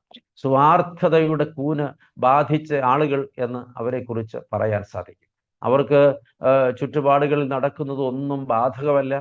ആളുകളുടെ കരച്ചിൽ ബാധകമല്ല, സങ്കടം ബാധകമല്ല, മറ്റുള്ളവർ രോഗിയായിരിക്കുന്നു എന്നുള്ളത് ബാധകമല്ല, അവരുടെ വേദനകളും അവരുടെ ഞെരുക്കങ്ങളും ഒന്നും ബാധകമല്ല. സ്വാർത്ഥതയാൽ കൂന് ബാധിച്ച് അവരിലേക്ക് തന്നെ ചുരുങ്ങി, അവരെ മാത്രം താലോലിച്ച്, അവരവരെ മാത്രം കണ്ട്, അവരവരെ മാത്രം ആസ്വദിച്ച് അവരങ്ങനെ സുഖലോലുപതയിൽ ജീവിച്ചു പോവുകയാണ്. ഇത് പറഞ്ഞുകൊണ്ടിരിക്കുമ്പോൾ പറയുന്ന ഞാനും കേൾക്കുന്ന നിങ്ങളും നമ്മുടെ ജീവിതത്തിൽ ഈ സ്വാർത്ഥതയുടെ കൂന് ബാധിച്ചിട്ടുണ്ടോ എന്ന് പരിശോധിക്കുവാൻ ബാധ്യതപ്പെട്ടിരിക്കുന്നു എന്ന് ദൈവത്തിന്റെ പരിശുദ്ധാത്മാവ് ഓർമ്മപ്പെടുത്തുന്നു. അപ്പോൾ തന്നെ ഈ കൂനിന് മറ്റൊരു വശമുണ്ട് പ്രിയപ്പെട്ടവരെ. അത് അച്ഛൻ ഓർമ്മപ്പെടുത്തി. നിരാശയുടെ കൂന് ബാധിച്ചവരാണ് ഇന്ന് പല ആളുകളുടെയും പ്രശ്നം. അവരവരുടെ സങ്കടത്തിൽ മുങ്ങിത്താണ് കിടക്കുകയാണ്. അവർ മുഖമുയർത്തി മറ്റൊരാളിലേക്ക് നോക്കിയാൽ, മറ്റു ചുറ്റുപാടുകളിലേക്ക് നോക്കിയാൽ അവരുടെ സങ്കടങ്ങൾക്ക് അറുതി വരും. പക്ഷേ അവർ നിരാശയുടെ കൂന് ബാധിച്ച് സ്വയം ഇങ്ങനെ ഇകഴ്ത്തിക്കൊണ്ട്, സ്വയം കുറ്റപ്പെടുത്തിക്കൊണ്ട്, ചിരിക്കാൻ മറന്നുകൊണ്ട്, സന്തോഷം മറന്നുകൊണ്ട് ജീവിക്കുകയാണ്. ഞാൻ അതേക്കുറിച്ച് മുൻപ് ചില പ്രസംഗങ്ങളിൽ സൂചിപ്പിച്ചിട്ടുണ്ട്. പ്രിയപ്പെട്ടവരെ, അകാലത്ത് ജീവിത പങ്കാളി മരിച്ചുപോയ ഒരു സഹോദരി, ഭാര്യയും ഭർത്താവും തമ്മിൽ ഭയങ്കര സ്നേഹമായിരുന്നു. അവർ ഭയങ്കര ആനന്ദത്തിൽ ജീവിച്ചവരാണ്. ഭാര്യയും ഭർത്താവും ഒരുമിച്ച് ആണ് എല്ലാ കാര്യങ്ങളും ചെയ്യുക. അവർ സാധാരണ കർഷകരാണ്, കന്നുകാലിയെ ഒക്കെ വളർത്തി ജീവിക്കുന്നവരാണ്, നാട്ടും പുറത്തുകാരാണ്. പക്ഷെ നിഷ്കളങ്കരാണ്. ഭയങ്കര സ്നേഹമാണ് ഭാര്യയും ഭർത്താവും തമ്മിൽ. ദീർഘവർഷങ്ങൾ അവർ ഒരുമിച്ച് സസന്തോഷം ജീവിച്ചു. എല്ലാ ദിവസവും രാവിലെ ഭർത്താവ് എഴുന്നേറ്റ് ഭാര്യയെ കൂടെ വിളിച്ചുണർത്തി അവളെ എല്ലാ കാര്യത്തിനും ത്വരിതപ്പെടുത്താറുള്ളതാണ്. പക്ഷെ അന്നൊരു ദിവസം നേരം പുലർന്നപ്പോൾ ഭർത്താവ് എഴുന്നേറ്റിട്ടില്ല. അവൾക്ക് തോന്നി ഇന്നലെ കിടക്കാൻ വൈകിയത് കൊണ്ട്, ക്ഷീണമുള്ളത് കൊണ്ട് കിടക്കുകയാണ്. 3-4 പശുക്കളെ കറക്കാറുണ്ട്. ഈ സ്ത്രീ എഴുന്നേറ്റ് ഭർത്താവിനോട് പറഞ്ഞു, വേഗം എഴുന്നേറ്റ് വാ, നമുക്ക് രാവിലെ ജോലി തുടങ്ങാം. അവൾ പോയി അടുപ്പ് കത്തിച്ച് ഒരു ഗ്ലാസ് കട്ടൻ കാപ്പി ഉണ്ടാക്കി ഭർത്താവിൻ്റെ അരികിൽ കൊണ്ടുവന്ന് വെച്ചിട്ട് ഒന്ന് തട്ടി, വേഗം എഴുന്നേറ്റ് കാപ്പി കുടിച്ചിട്ട് അച്ചായൻ വരൂ, ഞാൻ തൊഴുത്തൊന്ന് കഴുകി വൃത്തിയാക്കട്ടെ. തൊഴുത്ത് കഴുകി കഴിഞ്ഞിട്ടും ഭർത്താവ് എഴുന്നേറ്റ് വരുന്നില്ല എന്ന് കണ്ടപ്പോൾ ഈ സ്ത്രീ ചെന്നു ആ കാപ്പി തണുത്തിരിക്കുന്നത് കണ്ട് മറ്റൊരു കാപ്പി ഇട്ട് അത് കൊണ്ടുവന്ന് ഭർത്താവിൻ്റെ അരികിൽ വെച്ചിട്ട് വീണ്ടും ഒന്ന് തട്ടി, വേഗം എഴുന്നേറ്റ് കാപ്പി കുടിച്ചിട്ട് വാ, പശുവിനെ കറക്കണം, ഞാൻ കറവ തുടങ്ങുകയാണ്. അവൾ ഒരു പശുവിനെ കറന്നു, 2 പശുവിനെ കറന്നു, ഭർത്താവ് വരുന്നില്ല. അപ്പോൾ അവൾ അതവിടെ വെച്ചിട്ട് വീണ്ടും ചെന്ന് നോക്കുമ്പോൾ ആ കാപ്പിയും തണുത്തിരിക്കുന്നു, ഭർത്താവ് എഴുന്നേറ്റിട്ടില്ല. 3ാമത്തെ കാപ്പി ഉണ്ടാക്കി കൊണ്ടുവന്നിട്ട് അവൾ ഭർത്താവിനെ കുലുക്കി വിളിക്കുകയാണ്. അപ്പോഴാണ് അവൾ അറിയുന്നത് തൻ്റെ കൂടെ കിടന്നുറങ്ങിയ ഭർത്താവ് പാതിരാത്രിയിൽ എപ്പോഴോ പ്രാണൻ പോയി ചേതനയറ്റ് കിടക്കുകയാണ്. പ്രിയപ്പെട്ടവരെ, ആ സ്ത്രീയുടെ സകല നിയന്ത്രണവും വിട്ടുപോവുകയാണ്. പിന്നെ അവൾ ജീവിതത്തിൽ ചിരിച്ചിട്ടില്ല. വർഷങ്ങളോളം അവൾ ചിരിച്ചിട്ടില്ല. അവൾ സമാധാനിച്ചിട്ടില്ല. അവൾ പള്ളിയിൽ പോയിട്ടില്ല. അവൾ ബൈബിൾ തുറന്നിട്ടില്ല. ആരോട് സംസാരിക്കാൻ തയ്യാറായിട്ടില്ല. ഒരു മനുഷ്യനോട് സമ്പർക്കം ചെയ്യാൻ തയ്യാറായിട്ടില്ല. അവൾ നിരാശ ബാധിച്ച്, കൂന് ബാധിച്ച് അവളിലേക്ക് തന്നെ ഒതുങ്ങിക്കൂടി. അവളുടെ സങ്കടങ്ങളെ തലോലിച്ച് അതിൽ തന്നെ ആസ്വാദനം കണ്ടെത്തി അവൾ മറ്റൊരു ആക്ടിവിറ്റീസിലും ഇടപെടാതെ ഒരു മനോരോഗിയായി ജീവിക്കുകയാണ്. പ്രിയപ്പെട്ട ദൈവമക്കളെ, ഈ സമൂഹത്തിൽ അങ്ങനെ കുറേയധികം ആളുകളുണ്ട്. എൻ്റെ സങ്കടം മാത്രമാണ് സങ്കടം. ഞാൻ സങ്കടപ്പെട്ടിടത്തോളം മറ്റാരും സങ്കടപ്പെട്ടിട്ടില്ല. എനിക്ക് വന്നിടത്തോളം തകർച്ച വേറൊരാൾക്കും വന്നിട്ടില്ല. ഞാനാണ് ഈ ലോകത്തെ ഏറ്റവും ഹതഭാഗ്യനായ മനുഷ്യൻ. ഞാനാണ് ഈ ലോകത്തെ ഏറ്റവും ഹതഭാഗ്യയായ സ്ത്രീ. ഇങ്ങനെ ചിന്തിച്ച് സങ്കടക്കടലിൽ മുങ്ങിത്താഴുന്ന എത്രയോ ആളുകളുണ്ട്. അത് ഒരുപക്ഷെ നിരാശയുടെ കൂന് ബാധിച്ച ആളുകളാണ്. ഈ രണ്ട് അവസ്ഥയിൽ നിന്നും നമ്മൾ പുറത്തു കടക്കണം പ്രിയപ്പെട്ടവരെ.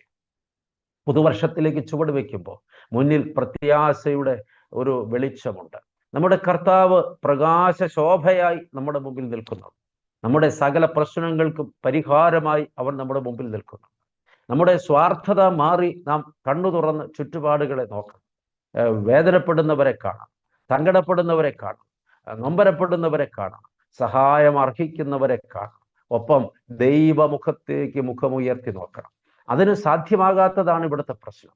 ദൈവമുഖത്തേക്ക് മുഖമുയർത്തി നോക്കിയാൽ നമുക്ക് ചുറ്റുപാടും കാണാൻ എളുപ്പമാണ്. അതുപോലെ നമ്മുടെ എത്ര വലിയ സങ്കടത്തിലാണ് നമ്മൾ മുങ്ങിക്കിടക്കുന്നതെങ്കിലും ആ സങ്കടത്തിന് അറുതി വരുവാനുള്ള ഏറ്റവും നല്ല മാർഗം ദൈവമുഖത്തേക്ക് നോക്കുക എന്നുള്ളതാണ്. നിന്റെ ഭാരം എത്ര വലുതാണെങ്കിലും അത് എനിക്ക് തരിക എന്നാണല്ലോ കർത്താവ് പറയുന്നത്. നിന്റെ ഭാരം കർത്താവിൻ്റെ മേൽ വെച്ചുകൊള്ളുക, അവൻ നിന്നെ പുലർത്തും. നിന്റെ ജീവിതത്തിലെ സങ്കടങ്ങൾ എന്ത് വലുതാകട്ടെ, എത്ര വലിയ പ്രതിസന്ധി നീ നീന്തിക്കിടക്കുകയാകട്ടെ, നിനക്ക് പരിഹാരമുണ്ട്, നിനക്ക് ആശ്വാസമുണ്ട്, നിനക്ക് പ്രത്യാശയുണ്ട്, നിനക്ക് സമാധാനമുണ്ട്. അത് കർത്താവിൽ സാധ്യമാണ്. ദൈവമക്കളെ, ദൈവമുഖത്തേക്ക് നോക്കാനുള്ള മനസ്സുണ്ടാകണം. പലപ്പോഴും നമ്മുടെ പ്രശ്നം ഈ അകാലത്തൊക്കെ ഒരാൾ ജീവിതത്തിൽ നിന്ന് നഷ്ടപ്പെട്ടു പോവുക എന്ന് പറയുമ്പോൾ അത് താങ്ങാനാകാത്തൊരു സംഗതി തന്നെയാണ്. അത് തന്നെ താലോലിച്ച്, അത് തന്നെ ചിന്തിച്ച്, അത് തന്നെ ധ്യാനിച്ച് മറ്റെല്ലാം മറന്ന് നിരാശപ്പെട്ടിരിക്കുന്ന ആളുകളുടെ പ്രശ്നം അവർ യാഥാർത്ഥ്യത്തിൽ നിന്ന് ഒരുപാട് ദൂരെയാണ് എന്നുള്ളതാണ്. യഥാർത്ഥത്തിൽ യാഥാർത്ഥ്യത്തെക്കുറിച്ച് ബോധ്യപ്പെടാത്തതാണ് അവരുടെ പരാജയ കാരണമെന്ന് പറഞ്ഞു വെക്കേണ്ടതുണ്ട്. ഓർക്കുക, ഈ ശരീരം വിട്ടുപോയവർ, നമ്മൾ മരിച്ചുപോയി എന്ന് പറയുന്നവർ എവിടെയാണെന്നും അവരുടെ നിലവിലുള്ള സ്റ്റാറ്റസ് എന്താണെന്നും ഒക്കെ ബോധ്യപ്പെട്ടു കഴിഞ്ഞാൽ ഓട്ടോമാറ്റിക്കലി മുൻപ് അനുഭവിച്ചതിനേക്കാൾ വലിയ ആനന്ദം അനുഭവിക്കാൻ സാധിക്കും. കാരണം അവർ ദൈവസന്നിധിയിലാണെന്ന്, പറുദീസയിലാണെന്ന്, വിശുദ്ധ സംഘത്തോടു കൂടെയാണെന്ന്, ദൈവത്തെ ആരാധിക്കുകയാണെന്ന്, അവർ മഹാസന്തോഷത്തിലാണെന്ന് തിരിച്ചറിയുമ്പോഴാണ് ഞാനും അവരോടുകൂടെ സന്തോഷിക്കണമെന്ന വലിയ ബോധ്യത്തിലേക്ക് നമ്മൾ എത്തുന്നത്.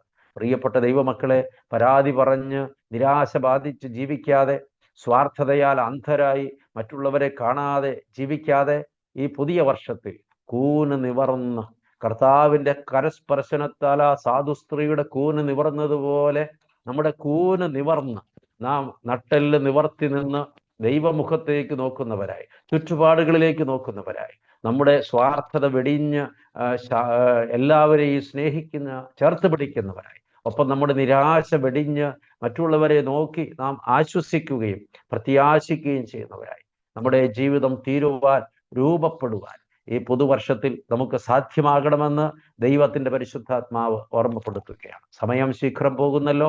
അതുകൊണ്ട് മൂന്നാമത്തെ ചിന്തയിലേക്ക് നിങ്ങളുടെ ശ്രദ്ധ ക്ഷണിക്കുകയാണ്. ശുദ്ധമുള്ള ലൂക്കോസ് എഴുതിയ രക്ഷാസുവിശേഷത്തിൽ നിന്ന് 13-ാമത്തെ അധ്യായം, അതാണല്ലോ നമ്മളിപ്പോൾ ചിന്തിച്ചു കൊണ്ടിരുന്നത്. അതേ അധ്യായത്തിൽ നിന്ന് 6 മുതലുള്ള തിരുവചനങ്ങൾ. അവിടെ കർത്താവ് മറ്റൊരു ഉപമ പറയുകയാണ്. ഒരു മനുഷ്യന് തൻ്റെ മുന്തിരിത്തോട്ടത്തിൽ നട്ട ഒരത്തി ഉണ്ടായിരുന്നു. മുന്തിരി പഴവും അത്തിപ്പഴവും ഒക്കെ യഹൂദനെ സംബന്ധിച്ച് വളരെ പ്രധാനപ്പെട്ട സംഗതികളാണ്. ആ അത്തി ഫലം കായ്ക്കേണ്ട പ്രായമായി, പക്ഷെ അതിൽ ഫലമുണ്ടാകുന്നില്ല പ്രിയപ്പെട്ടവരെ. അവൻ പലവട്ടം 7-ാം വാക്യത്തിൽ പറയുന്ന തോട്ടക്കാരനോട്, ഞാനിപ്പോൾ 3 സംവത്സരമായി അത്തിയിൽ ഫലം തിരഞ്ഞു വരുന്നു, കാണുന്നില്ല താനും, അതിനെ വെട്ടിക്കളക, അത് നിലത്തെ നിഷ്ഫലമാക്കുന്നുവല്ലോ എന്ന് പറഞ്ഞു. പ്രിയപ്പെട്ടവരെ, ഈ സംഭവമൊന്നും നമുക്ക് അപരിചിതമല്ല. ഈ ഉപമകളെല്ലാം നമ്മൾ എത്രയോ വട്ടം ചർവണം ചെയ്തിട്ടുള്ളവരാണ്. പക്ഷെ ഇവിടുത്തെ പ്രശ്നം എന്താണെന്ന് ചോദിച്ചാൽ, നമ്മളിലേക്ക് എത്തണം പ്രിയപ്പെട്ടവരെ. ഈ മുന്തിരിത്തോട്ടത്തിൽ നട്ട അത്തി അത് ഞാനാണ്. അത് കേട്ടുകൊണ്ടിരിക്കുന്ന നിങ്ങൾ ഓരോരുത്തരുമാണ്. ഈ മുന്തിരിത്തോട്ടത്തിൽ നട്ട അത്തി, അതിൽ നിന്ന് ദൈവം ഫലം പ്രതീക്ഷിക്കുന്നുണ്ട്. ഫലമില്ല എന്ന് വന്നാൽ ദൈവം പറയുന്നത്, ഒരു വർഷം ഞാൻ ക്ഷമിച്ചു, 2 വർഷം ഞാൻ ക്ഷമിച്ചു, 3 വർഷം ഞാൻ ക്ഷമിച്ചു, ഇത് ഫലം തരുന്ന ലക്ഷണമൊന്നും കാണുന്നില്ല, വെട്ടിക്കളക. പ്രിയപ്പെട്ടവരെ, ദൈവം നമ്മളെക്കുറിച്ച് അങ്ങനെ കൽപ്പിച്ചാൽ പിന്നെ നമ്മളില്ലല്ലോ പ്രിയപ്പെട്ടവരെ. പക്ഷെ ഇവിടെ മധ്യസ്ഥം വഹിക്കുന്ന തോട്ടക്കാരനെ കാണാം. ആ തോട്ടക്കാരൻ യേശു ക്രിസ്തുവാണ്. ആ അത്തിമരം ഞാനും നിങ്ങളുമാണ്. ഈ തോട്ടക്കാരൻ പറയുന്നുണ്ട്, യജമാനനെ ഒരാണ്ട് കൂടെ ക്ഷമിക്കുക, ഞാനിതിന്റെ ചോടൊന്നുകൂടെ കിളയ്ക്കട്ടെ, അല്പം കൂടെ വളമിടട്ടെ, കുറച്ചുകൂടെ വെള്ളമൊഴിക്കട്ടെ, ഒരുപക്ഷെ അടുത്ത ആണ്ടിൽ ഈ അത്തി കായ്ച്ചെങ്കിലോ. ഇത് എന്നെക്കുറിച്ചും നിങ്ങളെക്കുറിച്ചുമുള്ള യേശുക്രിസ്തു എന്ന തോട്ടക്കാരന്റെ യജമാനനായ പിതൃസന്നിധിയിലുള്ള പക്ഷപാത പ്രാർത്ഥനയാണ്. പിതാവെ വെട്ടല്ലേ, പിതാവെ തകർത്ത് കളയല്ലേ, ഈ വൃക്ഷം ഒരുപക്ഷെ ഈ ആണ്ടിൽ ഫലം കായ്ച്ചേക്കാം. 2026 നമ്മൾ ഫലം കായ്ക്കുക എന്ന് യേശുക്രിസ്തു പിതൃസന്നിധിയിൽ നമുക്ക് വേണ്ടി മധ്യസ്ഥം വഹിച്ചു കൊണ്ടിരിക്കുകയാണ്. ഫലം കായ്ക്കാൻ നാം വിളിക്കപ്പെട്ടവരാണ് എന്ന് മറക്കരുത്. ഇവിടെ എന്ത് ഫലത്തെക്കുറിച്ചാണ് പറയുന്നത്? നമ്മൾ ആരും അത്തിമരമല്ല, നമ്മളിൽ അത്തിപ്പഴവും കായ്ക്കില്ല. നമ്മളെല്ലാവരും ദൈവത്തിന് പ്രയോജനമുള്ളവരായി മാറണം. സത്യത്തിൽ ഇവിടെ ദൈവം കഴിവുകൾ തരാത്തവരാരുമില്ല. എനിക്ക് ദൈവം കുറേയധികം കഴിവുകൾ തന്നിട്ടുണ്ട്. അതുപോലെ നിങ്ങൾ ഓരോരുത്തർക്കും അർഹതയ്ക്കനുസരിച്ച് കുറേയധികം കഴിവുകൾ ദൈവം തന്നിട്ടുണ്ട്.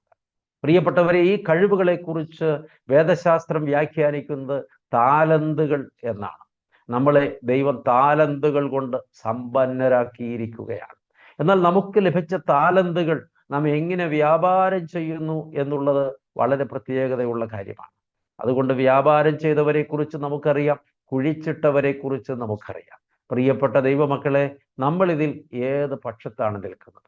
ദൈവം ഒരാളെ സൃഷ്ടിച്ച് ആ ആൾക്ക് ചില കഴിവുകളും ചില താലന്തുകളും ഒക്കെ കൊടുത്ത് ഈ ഭൂമിയിൽ ആക്കി വെക്കുകയും വളർത്തിയെടുക്കുകയും പുലർത്തുകയും ചെയ്യുമ്പോൾ ദൈവത്തിന് ചില പ്രതീക്ഷകളൊക്കെയുണ്ട്. ഇയാൾ എനിക്ക് വേണ്ടി ചിന്തിക്കും, ഇയാൾ എനിക്ക് വേണ്ടി അധ്വാനിക്കും, ഇയാൾ എനിക്ക് വേണ്ടി പരിശ്രമിക്കും, ഇയാൾ എൻ്റെ ഹിതമനുസരിച്ച് ജീവിക്കും, ഇയാൾ ദൈവനാമ മഹത്വത്തിനായി തൻ്റെ ജീവിതത്തെ ചിട്ടപ്പെടുത്തും. ഞാൻ ഭൂമിയിൽ ചെയ്യേണ്ടിയിരുന്ന കാര്യങ്ങൾ ഓരോന്നും ഈ ആളിലൂടെ യാഥാർത്ഥ്യമായി തീരും.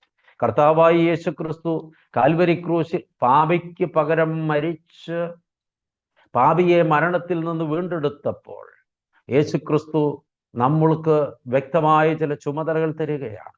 ഞാൻ ഈ ഭൂമിയിൽ ചെയ്തു വന്ന സകല ശുശ്രൂഷകളും ഇനി എനിക്ക് പകരം ചെയ്യേണ്ടത് നീയാണ്. വീണ്ടെടുക്കപ്പെട്ട ദൈവ പൈതലെ, മരണത്തിൽ നിന്ന് വീണ്ടെടുക്കപ്പെട്ട ദൈവ പൈതലെ, നിത്യനാശത്തിൽ നിന്നും നരകത്തിൽ നിന്നും വീണ്ടെടുക്കപ്പെട്ട ദൈവ പൈതലെ, നിത്യമരണത്തിന്റെ അഗാധ കയത്തിൽ നിന്ന് വീണ്ടെടുക്കപ്പെട്ട ദൈവ പൈതലെ, ഇനി ക്രിസ്തു ശുശ്രൂഷ ഭൂമിയിൽ തുടരേണ്ടത് നിന്റെ ചുമതലയാണ്. അങ്ങനെയെങ്കിൽ ഞാനും നിങ്ങളും വലിയ ഉത്തരവാദിത്വങ്ങളിൽ നിലനിൽക്കുന്നവരാണ്. പക്ഷേ നമ്മളത് മറന്നുപോകുന്നു. നമ്മുടെ സ്വാർത്ഥത കൊണ്ടോ സുഖലോലുപത കൊണ്ടോ ഈ ലോക ഇമ്പങ്ങളിൽ മുഴുകി ജീവിക്കാനുള്ള നമ്മുടെ ത്വര കൊണ്ടോ നമ്മുടെ ജഡീക ആസക്തികളെ തൃപ്തിപ്പെടുത്താനുള്ള നമ്മുടെ ആസ്വാദന പരമ്പര നോക്കിയുള്ള ഓട്ടത്തിൻ്റെ മധ്യത്തിൽ ഞാൻ ആരാണെന്ന്, എൻ്റെ ചുമതല എന്താണെന്ന്, എൻ്റെ ഉത്തരവാദിത്വം എന്താണെന്ന്, എന്നെക്കുറിച്ചുള്ള ദൈവീക പദ്ധതി എന്താണെന്ന് ഞാൻ ചിന്തിക്കാനേ നിൽക്കുന്നില്ലെങ്കിൽ ഞാൻ ഫലം പുറപ്പെടുവിക്കുന്നതിൽ പരാജയപ്പെട്ടു പോയയാളാണ്. ഫലമില്ലാത്ത അത്തി വെട്ടിക്കളയാനാണ് യജമാനന്റെ കൽപ്പന എന്നുള്ളത് ദൈവമക്കൾ മറക്കാതിരിക്കുക. ചില വെട്ടുകൾ ഒരുപക്ഷെ നമ്മുടെ ജീവിതത്തിൽ ഫലം കായ്ക്കാനുള്ള ഇടപെടലിന് കാരണമായേക്കാം. വർഷങ്ങൾക്ക് മുമ്പ് ഞാനൊരു സംഭവം എൻ്റെ ചില പ്രസംഗങ്ങളിൽ പറഞ്ഞിട്ടുണ്ട്. നിരന്തരമായി സോഷ്യൽ മീഡിയയിൽ കേൾക്കുന്നവർ ഒരുപക്ഷെ കേട്ടിട്ടുണ്ട്. ഞാൻ ജനിച്ച വർഷത്തിൽ എൻ്റെ അപ്പൻ ഞങ്ങളുടെ വീടിൻ്റെ പറമ്പിൽ ചുറ്റുപാടുമായിട്ട് 5 തെങ്ങുകൾ നട്ടു. പ്രിയപ്പെട്ട ദൈവമക്കളെ, ഞാൻ ജനിച്ച വർഷത്തിലാണ് ഈ 5 തെങ്ങുകൾ എൻ്റെ അപ്പൻ പറമ്പിൽ നട്ടത്. ഏതാണ്ട് ഒരു 5 വർഷം മുതൽ 10 വർഷത്തിനിടയിൽ അതിൽ ആ 4 തെങ്ങും സമൃദ്ധിയായിട്ട് ഫലം കായ്ച്ചു. എന്നാൽ 5ാമത്തെ തെങ്ങ്, അതാണ് വീടിൻ്റെ മുറ്റത്തോട് ചേർന്ന് നിൽക്കുന്ന തെങ്ങ്, ഈ 5 തെങ്ങുകളിൽ ഏറ്റവും മെഴുപ്പും കൊഴുപ്പുമുള്ള തെങ്ങ്, ഏറ്റവും കൂടുതൽ വളം, വെള്ളം എന്നിവ കിട്ടുന്ന തെങ്ങ്, ഫലം കായ്ക്കാൻ ഏറ്റവും അനുകൂലമായ സാഹചര്യമുള്ള തെങ്ങ്. പക്ഷെ ആ തെങ്ങ് ഫലം കായ്ച്ചില്ല. എല്ലാ വർഷവും അങ്ങനെ വർഷം 15 പിന്നിട്ടു. 15 വയസ്സൊക്കെ ആകുമ്പോഴേക്കും ഞങ്ങൾ ഈ നാട്ടുപുറത്തുകാർ എല്ലാ കൃഷിയിലും മാതാപിതാക്കളെ സഹായിക്കുന്ന തലത്തിലേക്ക് എത്തും. അപ്പോൾ എൻ്റെ അപ്പന് കാലിൽ എന്തോ ഒരു ചെറിയ മുറിവ് പറ്റി അപ്പൻ വീടിൻ്റെ വരാന്തയിൽ ഇങ്ങനെ ഇരിക്കുകയാണ്. അപ്പൻ എന്നോട് പറഞ്ഞു, തെങ്ങിൻ ചോടൊക്കെ കിളച്ച് അതിന് വളമിടണം. അപ്പോൾ ഞാൻ തെങ്ങിൻ്റെ ചോട് തൂമ്പ കൊണ്ട് കിളച്ച് ചാലൊക്കെ കീറി വളമിടുകയാണ്. ഈ തെങ്ങിൻ്റെ ചൂട്ടിലെത്തിയപ്പോൾ അപ്പം പറഞ്ഞു, അതിന് വലിയ തോടുണ്ടാക്കണം, ഇരട്ടി ചാണകവും ഇരട്ടി ചപ്പും അതിൻ്റെ ചോട്ടിലിടണം, കാരണം അതിന് വളം പോരാഞ്ഞിട്ടാണ് അത് കായ്ക്കാത്തത്. ഞാൻ ഈ തെങ്ങിലേക്ക് മൊത്തത്തിലൊരു നിരീക്ഷണം നടത്തിയിട്ട് എൻ്റെ അപ്പനോട് ചോദിച്ചു, അപ്പൻ ഈ പറഞ്ഞതിനകത്ത് ഒരു യാഥാർത്ഥ്യവുമില്ല. മറ്റ് തെങ്ങുകളേക്കാൾ മെഴുപ്പും കൊഴുപ്പുമുള്ള തെങ്ങാണിത്. ഈ തെങ്ങിന് ഇനി വളം കൊടുക്കുന്നത് അബദ്ധമാണ്. ഇവനെ ഇനി തീറ്റിപ്പോറ്റിയിട്ട് കാര്യമൊന്നുമില്ല. നിലം മെനക്കെടുത്ത് നിൽക്കുകയാണ്, വെട്ടിക്കളക. അവിടെ യേശു പറഞ്ഞ ഉപമയിൽ യജമാനനാണ് വെട്ടിക്കളയാൻ പറഞ്ഞത്, തോട്ടക്കാരനാണ് വെട്ടണ്ട എന്ന് പറഞ്ഞത്. ഇവിടെ തോട്ടക്കാരനാണ് ഇപ്പോൾ ഞാൻ, യജമാനൻ അവിടെ ഇരിക്കുന്നു. പക്ഷേ അപ്പൻ എന്നോട് പറഞ്ഞു, നീ പറഞ്ഞതനുസരിച്ചാൽ മതി, ഇങ്ങോട്ട് കാര്യങ്ങളൊന്നും പറയാം, പിന്നെ ഒന്നും പറയാൻ അനുവാദമില്ല. അപ്പൻ പറഞ്ഞതുപോലെ ഞാൻ അതിന് ആഴത്തിൽ തടമെടുത്തു, നന്നായിട്ട് വളവും വെള്ളവും ചപ്പും ചവറും ഒക്കെ ഇട്ടു. പ്രിയപ്പെട്ടവരെ, പക്ഷെ ഒരാണ്ട് കഴിഞ്ഞിട്ടും അതിനകത്ത് ഒരു ഫലവും ഉണ്ടായില്ല. പിറ്റേ ആണ്ടിൽ ഇതേ പ്രവൃത്തി ഞാൻ ചെയ്യാൻ ഒരുമ്പെടുമ്പോൾ അപ്പൻ എന്നോട് പറയുകയാണ്, നീ അതിൽ കൂടുതൽ വളവും ചപ്പും ചവറും ഒക്കെ ഇടണം. ഞാൻ അപ്പനോട് ചോദിച്ചു, കഴിഞ്ഞ വർഷം ഞാൻ പറഞ്ഞത് ഓർമ്മയില്ലേ? അപ്പൻ ഇനിയും ഇതിന് തീറ്റ കൊടുക്കാൻ നാണമില്ലേ? ഈ തെങ്ങ് വെട്ടിക്കളയേണ്ട സമയം പണ്ടേ അതിക്രമിച്ചിരിക്കുന്നു. പെട്ടെന്ന് അപ്പൻ ഇരുന്ന കസേരയിൽ നിന്ന് ചാടി എഴുന്നേറ്റു. എന്നിട്ട് എന്നോട് പറഞ്ഞു, നീ പോയി ആ കോടാലി ഇങ്ങെടുത്തുകൊണ്ട് വാടാ എന്ന് പറഞ്ഞു. കോടാലി എടുത്തുകൊണ്ട് വരാൻ പറഞ്ഞപ്പോൾ എനിക്ക് ആവേശമായി. എൻ്റെ അഭിപ്രായത്തോടെ എൻ്റെ അപ്പൻ താതാത്മ്യപ്പെട്ടിരിക്കുന്നു. ഞാൻ ഓടി വീടിൻ്റെ പിന്നാമ്പുറത്ത് പോയി കോടാലി ഇരുന്നിടത്ത് നിന്നത് എടുത്തു കൊണ്ടുവന്നു. അപ്പൻ മുണ്ട് മടക്കി കുത്തി. എൻ്റെ അപ്പൻ എന്തെങ്കിലും ജോലി ചെയ്യുമ്പോൾ നാവ് കടിച്ചു പിടിക്കും. അങ്ങനെ കടിച്ചു പിടിച്ചിട്ടാണ് ആ ജോലി ചെയ്യുക. ഞാനിപ്പോഴും ആ രംഗം എൻ്റെ കൺമുമ്പിൽ കാണുന്നുണ്ട്. അപ്പൻ ആ കോടാലി വാങ്ങിയിട്ട് ഈ തെങ്ങിൻ്റെ മൂട്ടിൽ ആഞ്ഞ് വെട്ടുകയാണ്. പ്രിയപ്പെട്ടവരെ, 1, 2, 3, 4, 5, 6 പ്രാവശ്യം വെട്ടിക്കഴിഞ്ഞപ്പോൾ 2 കഷണങ്ങൾ തെറിച്ചുപോയി ഒരു ദ്വാരമുണ്ടായി തെങ്ങിൽ. അപ്പന് നല്ല സുഖമില്ലാതിരിക്കുന്ന സമയമാണ്. ഞാൻ അപ്പനോട് പറഞ്ഞു, നിർത്തപ്പ. അപ്പം നിർത്തി. എന്തേടാന്ന് ചോദിച്ചു. അപ്പൻ ഈ തെങ്ങ് വെട്ടിമറിക്കാൻ ഉദ്ദേശിച്ചാണ് ഇത് ചെയ്യുന്നതെങ്കിൽ ഇത് വെട്ടിക്കഴിയുമ്പോഴേക്കും അപ്പൻ മറിഞ്ഞു വീഴും. അതുകൊണ്ട് ബാക്കി ഞാൻ വെട്ടിക്കോളാം, കോടാലി ഇങ്ങ് തന്നേ. അപ്പൻ ആ കോടാലി മുറ്റത്തേക്ക് വലിച്ചെറിഞ്ഞിട്ട് ഒരൊറ്റ പ്രാക്കാണ്, നീ മുടിഞ്ഞു പോകത്തേ ഉള്ളൂ. എന്നെ അല്ല കേട്ടോ, ഈ തെങ്ങിനെയാണ് അപ്പൻ പ്രാവിയത്. പ്രിയപ്പെട്ടവരെ, അപ്പൻ്റെ സങ്കടം, അപ്പൻ്റെ അമർഷം, അപ്പൻ്റെ വേദന, അപ്പൻ 15-16 കൊല്ലം തീറ്റ കൊടുത്ത് വളർത്തിയ ഈ വൃക്ഷം ഫലം കായ്ക്കാതെ വന്നപ്പോഴുണ്ടായ അപ്പൻ്റെ മനസ്സംഘർഷത്തിൻ്റെ പാരമ്യതയിൽ നിന്നാണ് ഈ പിരാക്ക് പുറത്തേക്ക് വന്നത്. സത്യത്തിൽ അതൊരു സങ്കടത്തിൻ്റെ ശബ്ദമായിരുന്നു. പ്രിയപ്പെട്ട, ഈ കോടാലി ഇപ്പോഴെൻ്റെ കയ്യിലാണ്. എനിക്ക് ആ മരം വെട്ടാനുള്ള അനുവാദം കിട്ടിയിട്ടുണ്ട്. പക്ഷെ ഞാൻ ആ കോടാലി കൊണ്ടുപോയി തെങ്ങിൽ ചാരി വെച്ചിട്ട് പറഞ്ഞു, തെങ്ങേ, അപ്പൻ എനിക്ക് നിന്നെ വെട്ടാൻ അനുവാദം തന്നിട്ടുണ്ട്, പക്ഷെ ഞാൻ ഇനി വെട്ടുന്നില്ല. ഇതാ ഒരു ബോണസ്. വെട്ടാൻ പറഞ്ഞത് ഞാനാണെങ്കിലും ഒരാണ്ട് നിനക്ക് സമയം തരാം. നീ ഫലം കായ്ച്ചാൽ നിനക്ക് അവിടെ നിൽക്കാം. ദൈവമക്കളെ, നിങ്ങൾക്കറിയാമോ സംഭവിച്ചത് എന്താണെന്ന്? ആ തെങ്ങ് കൃത്യം 1 മാസം തികഞ്ഞപ്പോൾ അതിൻ്റെ എല്ലാ കവിളിലൂടെയും കുലകൾ കയറി വരാൻ തുടങ്ങി. 6 മാസം കഴിഞ്ഞപ്പോൾ അതിൻ്റെ മണ്ട കാണാൻ കഴിയാതെ വണ്ണം എല്ലാ കുലകളിലും നിറയെ തേങ്ങകളായി. പ്രിയപ്പെട്ടവരെ, ഒരാണ്ട് കഴിഞ്ഞ് ആ തെങ്ങിൻ ചുവട്ടിൽ ചെന്ന് നിന്നാൽ ആ തെങ്ങിൻ്റെ ചുവട്ടിൽ മറ്റ് 4 തെങ്ങുകളിൽ കായ്ക്കുന്നതിൻ്റെ തേങ്ങ ഒരുമിച്ച് ഈ തെങ്ങിൽ കായ്ക്കുകയാണ്. പ്രിയപ്പെട്ടവരെ, ഇപ്പോഴും ആ തെങ്ങ് ഉണ്ട് കേട്ടോ. ആ തെങ്ങ് നിറയെ കായുമുണ്ട് കേട്ടോ. പ്രിയപ്പെട്ടവരെ, എന്തായിരുന്നു ആ തെങ്ങിൻ്റെ പ്രശ്നം? 4 വെട്ടിൻ്റെ കുറവായിരുന്നു. അത് കിട്ടി, ആ തെങ്ങ് ഫലം കായ്ക്കാൻ തുടങ്ങി. പ്രിയപ്പെട്ട ദൈവമക്കളെ, നമ്മുടെ ജീവിതത്തിൽ ഞാൻ ഒരു ചോദ്യം ചോദിക്കട്ടെ. ആ വയസ്സെത്രയായി? ഈ ആയുസ്സിൽ നമ്മെ കൊണ്ട്, നമ്മുടെ ജീവിതം കൊണ്ട് ദൈവത്തിന് എന്ത് പ്രയോജനമുണ്ടായി? പരിശുദ്ധ സഭയ്ക്ക് എന്ത് പ്രയോജനമുണ്ടായി? സുവിശേഷ വേലയ്ക്ക് എന്ത് പ്രയോജനമുണ്ടായി? സഭയുടെ കെട്ടുപണിക്ക് എന്ത് പ്രയോജനമുണ്ടായി? ഈ ആയുസ്സിൽ നമ്മെ കൊണ്ട് ദൈവത്തിന് യാതൊരു പ്രയോജനവും ഉണ്ടായില്ലെങ്കിൽ നാം ഫലം കായ്ക്കുന്നതിൽ പരാജയപ്പെട്ടു പോയിട്ടില്ലേ പ്രിയപ്പെട്ടവരെ?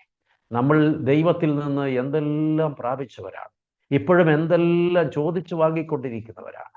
ദൈവം നമ്മളിൽ നിന്ന് പ്രതീക്ഷിക്കുന്ന ചിലതുണ്ടല്ലോ പ്രിയപ്പെട്ടവരെ.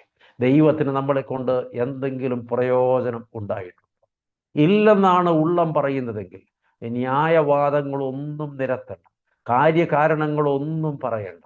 ദൈവ മുമ്പിലേക്കൊന്ന് തിരിച്ചു വരണം. ഇനിയുള്ള ശിഷ്ടായുസ് എൻ്റെ ദൈവത്തിന് വേണ്ടി ഞാൻ എൻ്റെ സമയം ചെലവഴിക്കുമെന്ന്, മനഃപൂർവ്വമായി ഞാൻ ദൈവത്തിൻ്റെ വേല ചെയ്യുമെന്ന്, ഞാൻ സുവിശേഷ വേലയ്ക്ക് എൻ്റെ കയ്യിലുള്ള എൻ്റെ സമ്പാദ്യത്തിൽ നിന്ന്, ദൈവം തന്ന കൃപകളിൽ നിന്ന് പങ്കുവയ്ക്കുമെന്ന്, ഞാൻ സഭയുടെ കെട്ടുപണിക്ക് വേണ്ടി എൻ്റെ ജീവിതത്തിൽ ആവോളം സമയം മാറ്റിവെക്കുമെന്ന്, ഞാൻ പ്രാർത്ഥനയ്ക്ക് സമയം മാറ്റിവെക്കുമെന്ന്, ഞാൻ ആരാധനയ്ക്ക് സമയം മാറ്റിവെക്കുമെന്ന്, ഞാൻ മറ്റുള്ളവരുമായി ദൈവത്തോട് ചേർന്ന് കൂട്ടായ്മ പങ്കിടുന്നതിന് സമയം മാറ്റിവെക്കുമെന്ന്, ഞാൻ വചനം വായിക്കാനും വചനം കേൾക്കാനും സമയം മാറ്റിവെക്കുമെന്ന്, ദൈവനാമത്തിൽ അനേകം നന്മകൾ ചെയ്യുവാൻ എൻ്റെ സമയം മാറ്റിവെക്കും. ഒരു ഉറച്ച തീരുമാനമെടുക്കുവാൻ ഈ 2026 പുതുവർഷ പുലരിയിൽ നമുക്ക് സാധ്യമാകണം. പ്രിയപ്പെട്ടവരെ, ഫലമുളവാകുന്നവരായി നാം മാറണം. അങ്ങനെ ദൈവത്തിന് പ്രയോജനമുള്ളവരായി നാം തീരണം. ശരിക്കും ഫലം കായ്ക്കുവാൻ കഴിയണമെങ്കിൽ നമ്മുടെ ജീവിതത്തിൽ മറ്റു ചില ബോധ്യങ്ങൾ നമുക്കുണ്ടാകണം. അത് യോഹന്നാൻ എഴുതിയ രക്ഷാസുവിശേഷം 15-ാം അധ്യായത്തിൽ രേഖപ്പെടുത്തിയിട്ടുണ്ട്. എന്നിൽ വസിപ്പീൻ, ഞാൻ നിങ്ങളിലും വസിക്കും.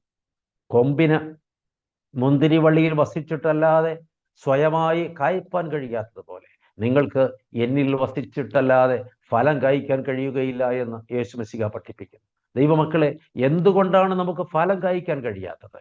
ഒറ്റ കാരണമേ ഉള്ളൂ, നാം ക്രിസ്തുവിൽ വസിക്കുന്നതിൽ നിന്ന് പരാജയപ്പെട്ടു പോയിട്ടുണ്ട്. ദൈവിക കൂട്ടായ്മയിൽ നിന്ന് അന്യപ്പെട്ടു പോയിട്ടുണ്ട്. ഈ ലോകവും അതിൻ്റെ സുഖങ്ങളും അതിൻ്റെ ഇമ്പങ്ങളും അതിൻ്റെ ആഡംബരങ്ങളും നമ്മളെ അന്ധരാക്കി തീർത്തിട്ടുണ്ട്. ഈ ലോകത്തിലല്ല നാം ശ്രദ്ധ വയ്ക്കേണ്ടത് എന്ന് ദൈവത്തിൻ്റെ വചനം ശക്തമായി ഇന്ന് നമ്മളെ ഓർമ്മപ്പെടുത്തുകയാണ്. അതുകൊണ്ട് മൂന്നാമത്തെ ചിന്ത ഇതാണ്: ഫലമുള്ളവരാകണം, ദൈവത്തിന് പ്രയോജനമുള്ളവരാകണം. 3 ചിന്തകളാണ് ഇതുവരെ പങ്കുവെച്ചത്. ഒന്ന്, നാം ക്രിസ്തീയ സാക്ഷ്യം വഹിച്ച് മറ്റുള്ളവർക്ക് നല്ല സ്നേഹിതരാകണം. 2, നാം കൂന് ബാധിച്ചിട്ടുള്ളവരാണെങ്കിൽ അത് സൗഖ്യപ്പെട്ട് നിവരണം. സ്വാർത്ഥതയുടെ കൂന്, നിരാശയുടെ കൂന്, അതിലേതാണ് ബാധിച്ചതെങ്കിലും നാം അതിൽ നിന്ന് പുറത്ത് വരണം. 3, നാം ഫലമുള്ളവരാകണം. ദൈവം ആഗ്രഹിക്കുന്നത് പോലെ നാം ഫലം പുറപ്പെടുവിക്കുന്നവരാകണം. ദൈവത്തിന് പ്രയോജനമുള്ളവരാകണം, കുടുംബത്തിന് പ്രയോജനമുള്ളവരാകണം, സഭയ്ക്ക് പ്രയോജനമുള്ളവരാകണം. പ്രിയപ്പെട്ടവരെ, അതിനാകട്ടെ നമ്മുടെ പുതുവർഷം എന്ന് ഓർമ്മപ്പെടുത്തുകയാണ്. 4മതൊരു ചിന്ത, സമയം ശീഘ്രം പോകുന്നുവല്ലോ, ചുരുങ്ങിയ സമയമേ ഇനി മുമ്പിലുള്ളൂ. 4മതൊരു ചിന്ത, പ്രിയപ്പെട്ടവരെ, ഈ വർഷത്തെ പുത്തൻകുരിശ് മഹാസമ്മേളനത്തിലെ ചിന്താ വിഷയം നിങ്ങൾ ഒരുപക്ഷെ കേട്ടുകാണും. ഈ വർഷം ലൈവ് ടെലികാസ്റ്റ് ഇല്ലാതിരുന്നത് കൊണ്ട് എല്ലാ സന്ദേശങ്ങളും ഒരുപക്ഷെ നിങ്ങൾക്ക് കേൾക്കുവാൻ കഴിഞ്ഞിട്ടുണ്ടാകില്ല. ഒരു സന്ദേശം മാത്രമേ ലൈവ് ചെയ്തിട്ടുണ്ടായിരുന്നു. അത് കൊലോസി ലേഖനം 3-ാം അധ്യായത്തിന്റെ 2-ാമത്തെ വാക്യമാണ് ഈ വർഷത്തെ പുത്തൻകുരിശിലെ ചിന്താ വിഷയം. അത് ഭൂമിയിലുള്ളതല്ല, ഉയരത്തിലുള്ളത് തന്നെ ചിന്തിപ്പി. ദൈവമക്കളെ, ഭൂമിയിലുള്ളതും ഉയരത്തിലുള്ളതും അങ്ങനെ ഒരു വ്യത്യാസമുണ്ട്. ഇവിടെ വ്യക്തമായി പറയുന്നത് നമ്മുടെ ചിന്താഗതി മാറണം എന്നുള്ളതാണ്. ഈ ഭൂമിയിലുള്ളതിനെ കുറിച്ചാണ് മിക്കപ്പോഴും നമ്മൾ ചിന്തിക്കുന്നത്. ഭൂമിയിലുള്ളതാണ് നമ്മളെ ഭരിക്കുന്നത്, ഭൂമിയിലുള്ളതാണ് നമ്മളെ നിയന്ത്രിക്കുന്നത് എന്ന് വന്നാൽ നാം ദൈവ പദ്ധതിക്ക് പുറത്ത്. ഈ ലോകവും ഇതിൽ കാണുന്നതുമെല്ലാം മായയാണ് എന്ന് ലോകം വെട്ടിപ്പിടിച്ച സോളമൻ ചക്രവർത്തി രേഖപ്പെടുത്തിയിട്ടുണ്ട്. ഈ ലോകത്തിലുള്ളത് എത്ര നേടിയാലും, ഏതളവിൽ നേടിയാലും, ഏത് സ്ഥാനമാനങ്ങൾ കരഗതമാക്കിയാലും അതെല്ലാം നമുക്ക് കൈമോശം വരും എന്നുള്ളത് സത്യമാണ്. സോളമൻ ചക്രവർത്തി സങ്കടപ്പെട്ട് പറയുന്നുണ്ട്, ആ മായ മായ മായ, സകലവും മായയും വൃഥാ പ്രയത്നവും അത്രേ. സൂര്യന് കീഴെ ഞാൻ പ്രയത്നിച്ച പ്രയത്നമൊക്കെയും ഞാൻ വെറുത്തു. എന്തെന്നാൽ എനിക്ക് ശേഷം വരുവാനിരിക്കുന്ന മറ്റൊരു മനുഷ്യനു വേണ്ടി ഞാനത് വച്ചിട്ട് പോകേണ്ടി വരുമല്ലോ. പ്രിയപ്പെട്ടവരെ, ഈ നശ്വര ലോകം അതങ്ങനെ തന്നെയാണ് എന്ന് ബോധ്യപ്പെടണം. ഒരു ശക്തമായ മഴ പെയ്താൽ നമ്മൾ ഈ ലോകത്ത് നേടിയതെല്ലാം ഒരുപക്ഷെ നഷ്ടപ്പെട്ടു. ഒരു സുനാമി ആഞ്ഞടിച്ചാൽ, ഒരുപക്ഷെ ഞാൻ കടൽ തീരത്തല്ലാത്തത് കൊണ്ട് എനിക്ക് സുനാമിയെ പേടിക്കണ്ട എന്നൊരു പക്ഷേ ആളുകൾ പറയുന്നുണ്ടാകും. ശക്തമായൊരു ഹിമപാതമുണ്ടായാൽ, ഒരു മഞ്ഞുവീഴ്ച ഉണ്ടായാൽ, പ്രിയപ്പെട്ടവരെ, ശക്തമായൊരു കൊടുങ്കാറ്റടിച്ചാൽ, ഒരു പ്രകൃതിക്ഷോഭമുണ്ടായാൽ നമ്മുടെ സമ്പാദ്യങ്ങളെല്ലാം കൈമോശം വന്നു. പ്രിയപ്പെട്ടവരെ, വളരെ നിസ്സാരമാണത്. ഈ ലോകത്ത് നേടുന്ന എന്ത് നേട്ടങ്ങളും വളരെ നിസ്സാരം. എന്നാൽ ദൈവസന്നിധിയിൽ നാം സ്വയം കണ്ടെത്തിയെങ്കിൽ അത് നമുക്കൊരിക്കലും നഷ്ടപ്പെടുകയില്ല. ഉയരത്തിലുള്ളത് ചിന്തിക്കുക, ഈ ഭൂമിയിലുള്ളതല്ല, സ്വർഗത്തിലുള്ളത് ചിന്തിക്കുക. ഇപ്പോൾ യേശുമശിഹ പിതാവാൻ ദൈവത്തിന്റെ വലഭാഗത്താണ്. അവിടെ ആണ് നമ്മുടെ ശ്രദ്ധ ഇരിക്കേണ്ടത്. പരിശുദ്ധ കുർബാനയിൽ ഒരു പ്രബോധനമുണ്ടല്ലോ, ഈ നാഴികയിൽ നാം എല്ലാവരുടെയും ബോധങ്ങളും വിചാരങ്ങളും ഹൃദയങ്ങളും പിതാവാൻ ദൈവത്തിന്റെ വലഭാഗത്ത് നമ്മുടെ മശിഹാ തമ്പുരാൻ ഇരിക്കുന്ന മഹോന്നതങ്ങളിലായിരിക്കണം. നമ്മൾ പ്രതിവാചകം പറയാറുണ്ട്, ഞങ്ങളുടെ ബോധങ്ങളും വിചാരങ്ങളും ഹൃദയങ്ങളും ദൈവമായ കർത്താവിങ്കിൽ ഇരിക്കുന്നു. പ്രതിവാചകം പറഞ്ഞവരെ ദൈവമായ കർത്താവിങ്കിലേക്ക് മനസ്സുയർത്തിയോ? സത്യത്തിൽ നിങ്ങൾക്കറിയാമോ, ആ സമയം മുതൽ പിന്നെ പരിശുദ്ധ കുർബാന ആരാധന അർപ്പിക്കപ്പെടുന്നത് ഭൂമിയിലല്ല. ആ സമയം മുതൽ പരിശുദ്ധ കുർബാന അർപ്പിക്കപ്പെടുന്നത് സ്വർഗത്തിലാണ്. മനുഷ്യൻ ഭൂമിയിൽ നിന്ന് സ്വർഗത്തിലേക്ക് പറന്നു പൊങ്ങി ദൈവസിംഹാസനത്തിന് അടുത്ത് നിന്ന് ദൈവത്തെ മുഖാമുഖം കണ്ട് ആരാധിക്കുന്ന ആരാധനയാണ് പിന്നെ നടക്കുന്നത്. നമ്മൾ സത്യത്തിൽ ഈ നശ്വരമായ ലോകത്തിൽ മനസ്സുറപ്പിച്ച് ഈ താൽക്കാലികമായ ജീവിതത്തിൽ നമ്മുടെ ശ്രദ്ധ കേന്ദ്രീകരിച്ച് അതിനെക്കുറിച്ച് ചിന്തിച്ച് അതിനുവേണ്ടി മത്സരിച്ച് അതിനുവേണ്ടി പരസ്പരം പോരടിച്ച് അതിനുവേണ്ടി പലരെയും കേസിൽ കുടുക്കി പലരെക്കെതിരെ കള്ളക്കേസ് കൊടുത്ത് അപവാദം പറഞ്ഞ് പ്രചരിപ്പിച്ച് പലരെയും ഗുരുതി കൊടുത്ത് പലരെയും അസഹ്യപ്പെടുത്തി കവർന്നെടുത്ത് പ്രിയപ്പെട്ടവരെ നമ്മൾ പലതും സമ്പാദിച്ചു കൂട്ടുകയാണ്. കാണേണ്ടവരെ കാണാതെയും കേൾക്കേണ്ടവരെ കേൾക്കാതെയും നാം സ്വാർത്ഥതയാൽ വാരി കൂട്ടുക. പക്ഷെ പ്രിയപ്പെട്ടവരെ, ഒരു ചെറിയ കാരണം കൊണ്ട് എല്ലാം കൈമോശം വന്നു പോകും. അതുകൊണ്ട് ഈ പുതുവർഷത്തിൽ നമുക്കൊരു ശക്തമായ തീരുമാനം ഉണ്ടാകണം. ഞാൻ ഉയരത്തിലുള്ളത് ചിന്തിക്കാൻ മറന്നുപോയ ഒരാളാണ്. സ്വർഗത്തിലേക്ക് കണ്ണ് നട്ടിരിക്കാൻ താല്പര്യപ്പെടാതിരുന്ന ഒരാളാണ് ഞാൻ. ഇന്നു മുതൽ എൻ്റെ കണ്ണ് സ്വർഗത്തിൽ നട്ടിരിക്കും. തിരുവചനം തുറന്ന് നിരന്തരം വായിക്കുന്നതിൽ ഞാൻ ശ്രദ്ധ വയ്ക്കും. ഞാൻ ആരാധനകളിൽ ശ്രദ്ധ വയ്ക്കും. ഞാൻ പ്രാർത്ഥനകളിൽ ശ്രദ്ധ വയ്ക്കും. എൻ്റെ ധ്യാനം സ്വർഗത്തിലായിരിക്കും. ഞാൻ അതിനെ മനസ്സിൽ സ്വപ്നം കാണുന്ന ഒരാളും അതിന് പ്രകാരം ജീവിതത്തെ ക്രമപ്പെടുത്തുന്ന ഒരാളും ഈ നശ്വര ലോകത്തെക്കാൾ അധികം സ്വർഗത്തെ ദർശിക്കുന്ന ഒരാളുമായിരിക്കും. അങ്ങനെ ഒരു ദർശനത്തിലേക്ക് ആത്മീയമായി വളരുവാനാണ് ഈ പുതുവർഷ പുലരിയിൽ നമുക്ക് സാധ്യമാകേണ്ടത് എന്ന് ദൈവത്തിന്റെ പരിശുദ്ധാത്മാവ് ശക്തമായി ഓർമ്മപ്പെടുത്തുകയാണ്. പ്രിയപ്പെട്ട ദൈവമക്കളെ, സമയം തീരുന്നത് കൊണ്ട് ഒരു ചിന്ത കൂടെ, 5 ചിന്തകൾ പങ്കുവെക്കാമെന്ന് പറഞ്ഞാണല്ലോ അച്ഛൻ ആരംഭിച്ചത്. ശുദ്ധമുള്ള ലൂക്കോസ് എഴുതിയ രക്ഷാസുവിശേഷം 16-ാം അധ്യായത്തിൽ നിന്ന്. ലൂക്കോസ് എഴുതിയ രക്ഷാസുവിശേഷത്തെ മാത്രം ആധാരമാക്കിയാണ് ഇന്ന് എല്ലാ ചിന്തകളും ചേർത്ത് വെച്ചിട്ടുള്ളത് എന്ന് പ്രത്യേകം ഓർക്കട്ടെ. ലൂക്കോസ് എഴുതിയ രക്ഷാസുവിശേഷം 16-ാം അധ്യായത്തിന്റെ 19 മുതൽ 31 വരെയുള്ള തിരുവചനങ്ങൾ ദീർഘമായൊരു വേദഭാഗമാണ്. അവിടെ ലാസറിന്റെയും ധനവാന്റെയും ഉപമ കർത്താവ് പറഞ്ഞു. ഈ ധനവാൻ സമ്പന്നനായിരുന്നു, പട്ടുവസ്ത്രം ഉടുത്തവനായിരുന്നു, കൊട്ടാരത്തിൽ പാർത്തവനായിരുന്നു, മൃഷ്ടാന്നമുണ്ടവനായിരുന്നു. അവൻ വേറെ പാപിയായിരുന്നുവെന്നോ കൊലപാതകിയായിരുന്നുവെന്നോ വ്യഭിചാരിയായിരുന്നുവെന്നോ ഒരു നികൃഷ്ടനായിരുന്നുവെന്നോ ഒന്നും വേദപുസ്തകത്തിൽ രേഖപ്പെടുത്തിയിട്ടില്ല. ലാസറോ അവൻ്റെ പടിപ്പുരയ്ക്കൽ അന്തേവാസിയായി താമസിച്ചിരുന്ന ഒരു സാധു മനുഷ്യൻ. അവൻ ശരീരം മുഴുവൻ വ്രണമുള്ളവനായിരുന്നു.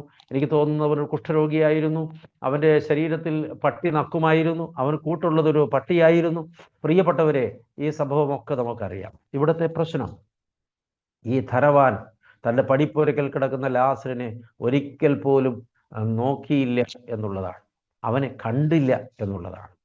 അവൻ്റെ കാഴ്ച അവിടം വരെ ചെന്നില്ല എന്നുള്ളതാണ്. അവൻ എല്ലാ ദിവസവും ഇവനെ കാണുന്നുണ്ട്, പക്ഷേ കണ്ടതായി ഭാവിക്കുന്നില്ല. ഒരു ചൊല്ല് നിങ്ങൾക്ക് ഓർമ്മയുണ്ടോ? നോക്കുന്നതെല്ലാം കാണും, പക്ഷെ കാണുന്നതെല്ലാം നോക്കുകയില്ല. കാണണമെന്ന് തീരുമാനമുണ്ട് എങ്കിൽ നോക്കൂ, അപ്പോൾ നോക്കുന്നതെല്ലാം കാണും. കാണണമെന്ന് തീരുമാനമില്ലെങ്കിൽ നമ്മൾ ഒരുപാട് സംഗതികൾ കാണും, പക്ഷെ അതിലേക്ക് നോക്കാൻ മനസ്സില്ലാത്തത് കൊണ്ട് നമ്മൾ കാണുകയില്ല. നമ്മുടെ ചുറ്റുപാടുകളിൽ അങ്ങനെ തന്നെയാണ് സംഭവിച്ചുകൊണ്ടിരിക്കുന്നത്. ഈ ധനവാനായ മനുഷ്യൻ ലാസറിനെ ഒരിക്കൽ പോലും നോക്കിയില്ല. അതുകൊണ്ട് തന്നെ അവനെ കണ്ടതുമില്ല, അവനെ കടാക്ഷിച്ചതുമില്ല, അവന് ഒരു സംരക്ഷണവും കൊടുത്തതുമില്ല. ഇവിടുത്തെ പ്രശ്നം, ഈ ലാസർ മരിച്ചു, അവനെ ദൂതന്മാർ കൊണ്ടുപോയി അബ്രഹാം പിതാവിൻ്റെ മടിയിലെത്തി. ധനവാനും മരിച്ചു, അവനെ ദൂതന്മാർ കൊണ്ടുപോയില്ല, അവനെ പാതാളത്തിലെ യാതനാ സ്ഥലത്ത് തള്ളി. അവിടെ ചെന്ന് കഴിഞ്ഞപ്പോൾ അവന് കാഴ്ച കിട്ടി. ഇപ്പോഴവൻ വ്യക്തമായി ലാസറിനെ കാണുകയാണ്. പ്രിയപ്പെട്ടവരെ, തൻ്റെ വീട്ടിൻ്റെ പടിക്കൽ വർഷങ്ങളോളം അവശനായി കിടന്ന ലാസറിനെ ധനവാൻ കണ്ടില്ല. പക്ഷേ മരണത്തിനപ്പുറം ചെന്ന് പാതാളത്തിലെ യാതനാസ്ഥലത്ത് അതിവേദന തിന്ന് കിടക്കുമ്പോൾ പറുദീസയിൽ അബ്രഹാം പിതാവിൻ്റെ മടിയിൽ അത്യാനന്ദം അനുഭവിച്ചിരിക്കുന്ന ലാസറിനെ അവൻ കണ്ടു.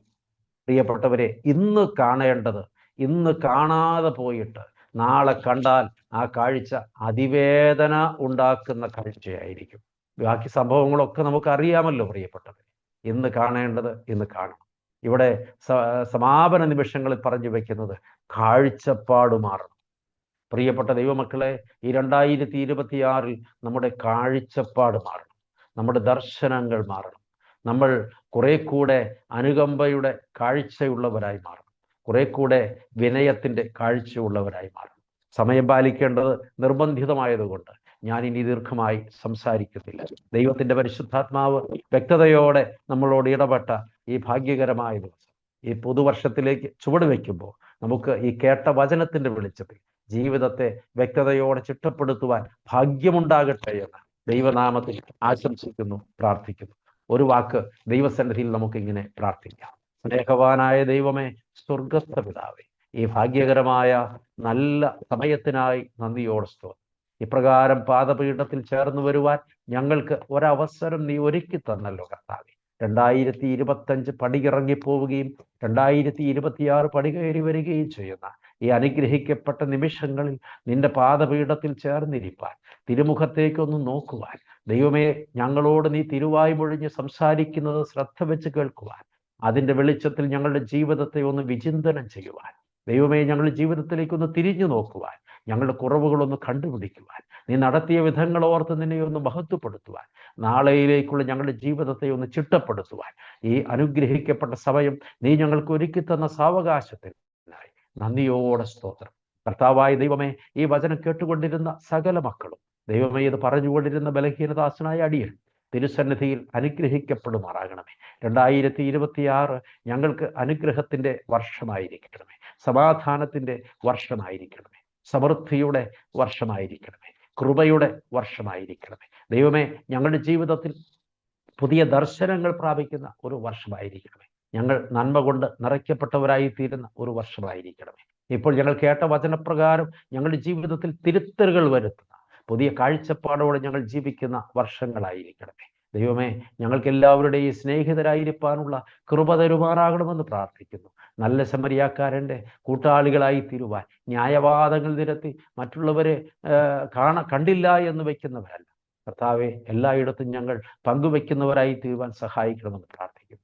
എന്തെല്ലാമാണോ നീ ഞങ്ങളിൽ നിന്ന് ആഗ്രഹിക്കുന്നത് അതെല്ലാം ഞങ്ങളെ നീ കേൾപ്പിച്ചുവല്ലോ കർത്താവെ. അതിൻ പ്രകാരമെല്ലാം ജീവിതം ചിട്ടപ്പെടുത്തുവാൻ ഞങ്ങളെ സഹായിക്കണം എന്ന് പ്രാർത്ഥിക്കുന്നു. അവിടുത്തെ കൃപ കൂടെ ഇരിക്കണം. പ്രാർത്ഥന കേട്ടതുകൊണ്ട് സ്തോത്രം. ഞങ്ങൾ നിനക്കും ഏകജാതനും പരിശുദ്ധാത്മാവിനും സ്തുതിയും സ്തോത്രവും സമർപ്പിക്കുന്നു, ഇപ്പോഴും എപ്പോഴും എന്നേക്കും തന്നെ. ആമേൻ. ദൈവമക്കളെ, നിങ്ങൾക്ക് എല്ലാവർക്കും ഒരു പ്രാവശ്യം കൂടെ പുതുവത്സരത്തിൻ്റെ ശുഭമംഗളാശംസകൾ ഹൃദ്യമായി നേർന്നുകൊണ്ട് വാക്കുകളെ ഉപസംഹരിക്കുന്നു. എന്നെ ഈ ശുശ്രൂഷയിലേക്ക് പ്രത്യേകമായി ക്ഷണിച്ച എത്രയും ബഹുമാനപ്പെട്ട ഇടവക വികാരി ബിനു കൗകമ്പള്ളിൽ അച്ഛനോട് പ്രത്യേകം നന്ദി അറിയിക്കുന്നു. എനിക്ക് ഏറ്റവും പ്രിയപ്പെട്ട മോളിയാൻ്റിയുടെ മുഖം ഇപ്പോൾ ഞാൻ കണ്ടുകൊണ്ടിരിക്കുകയാണ്.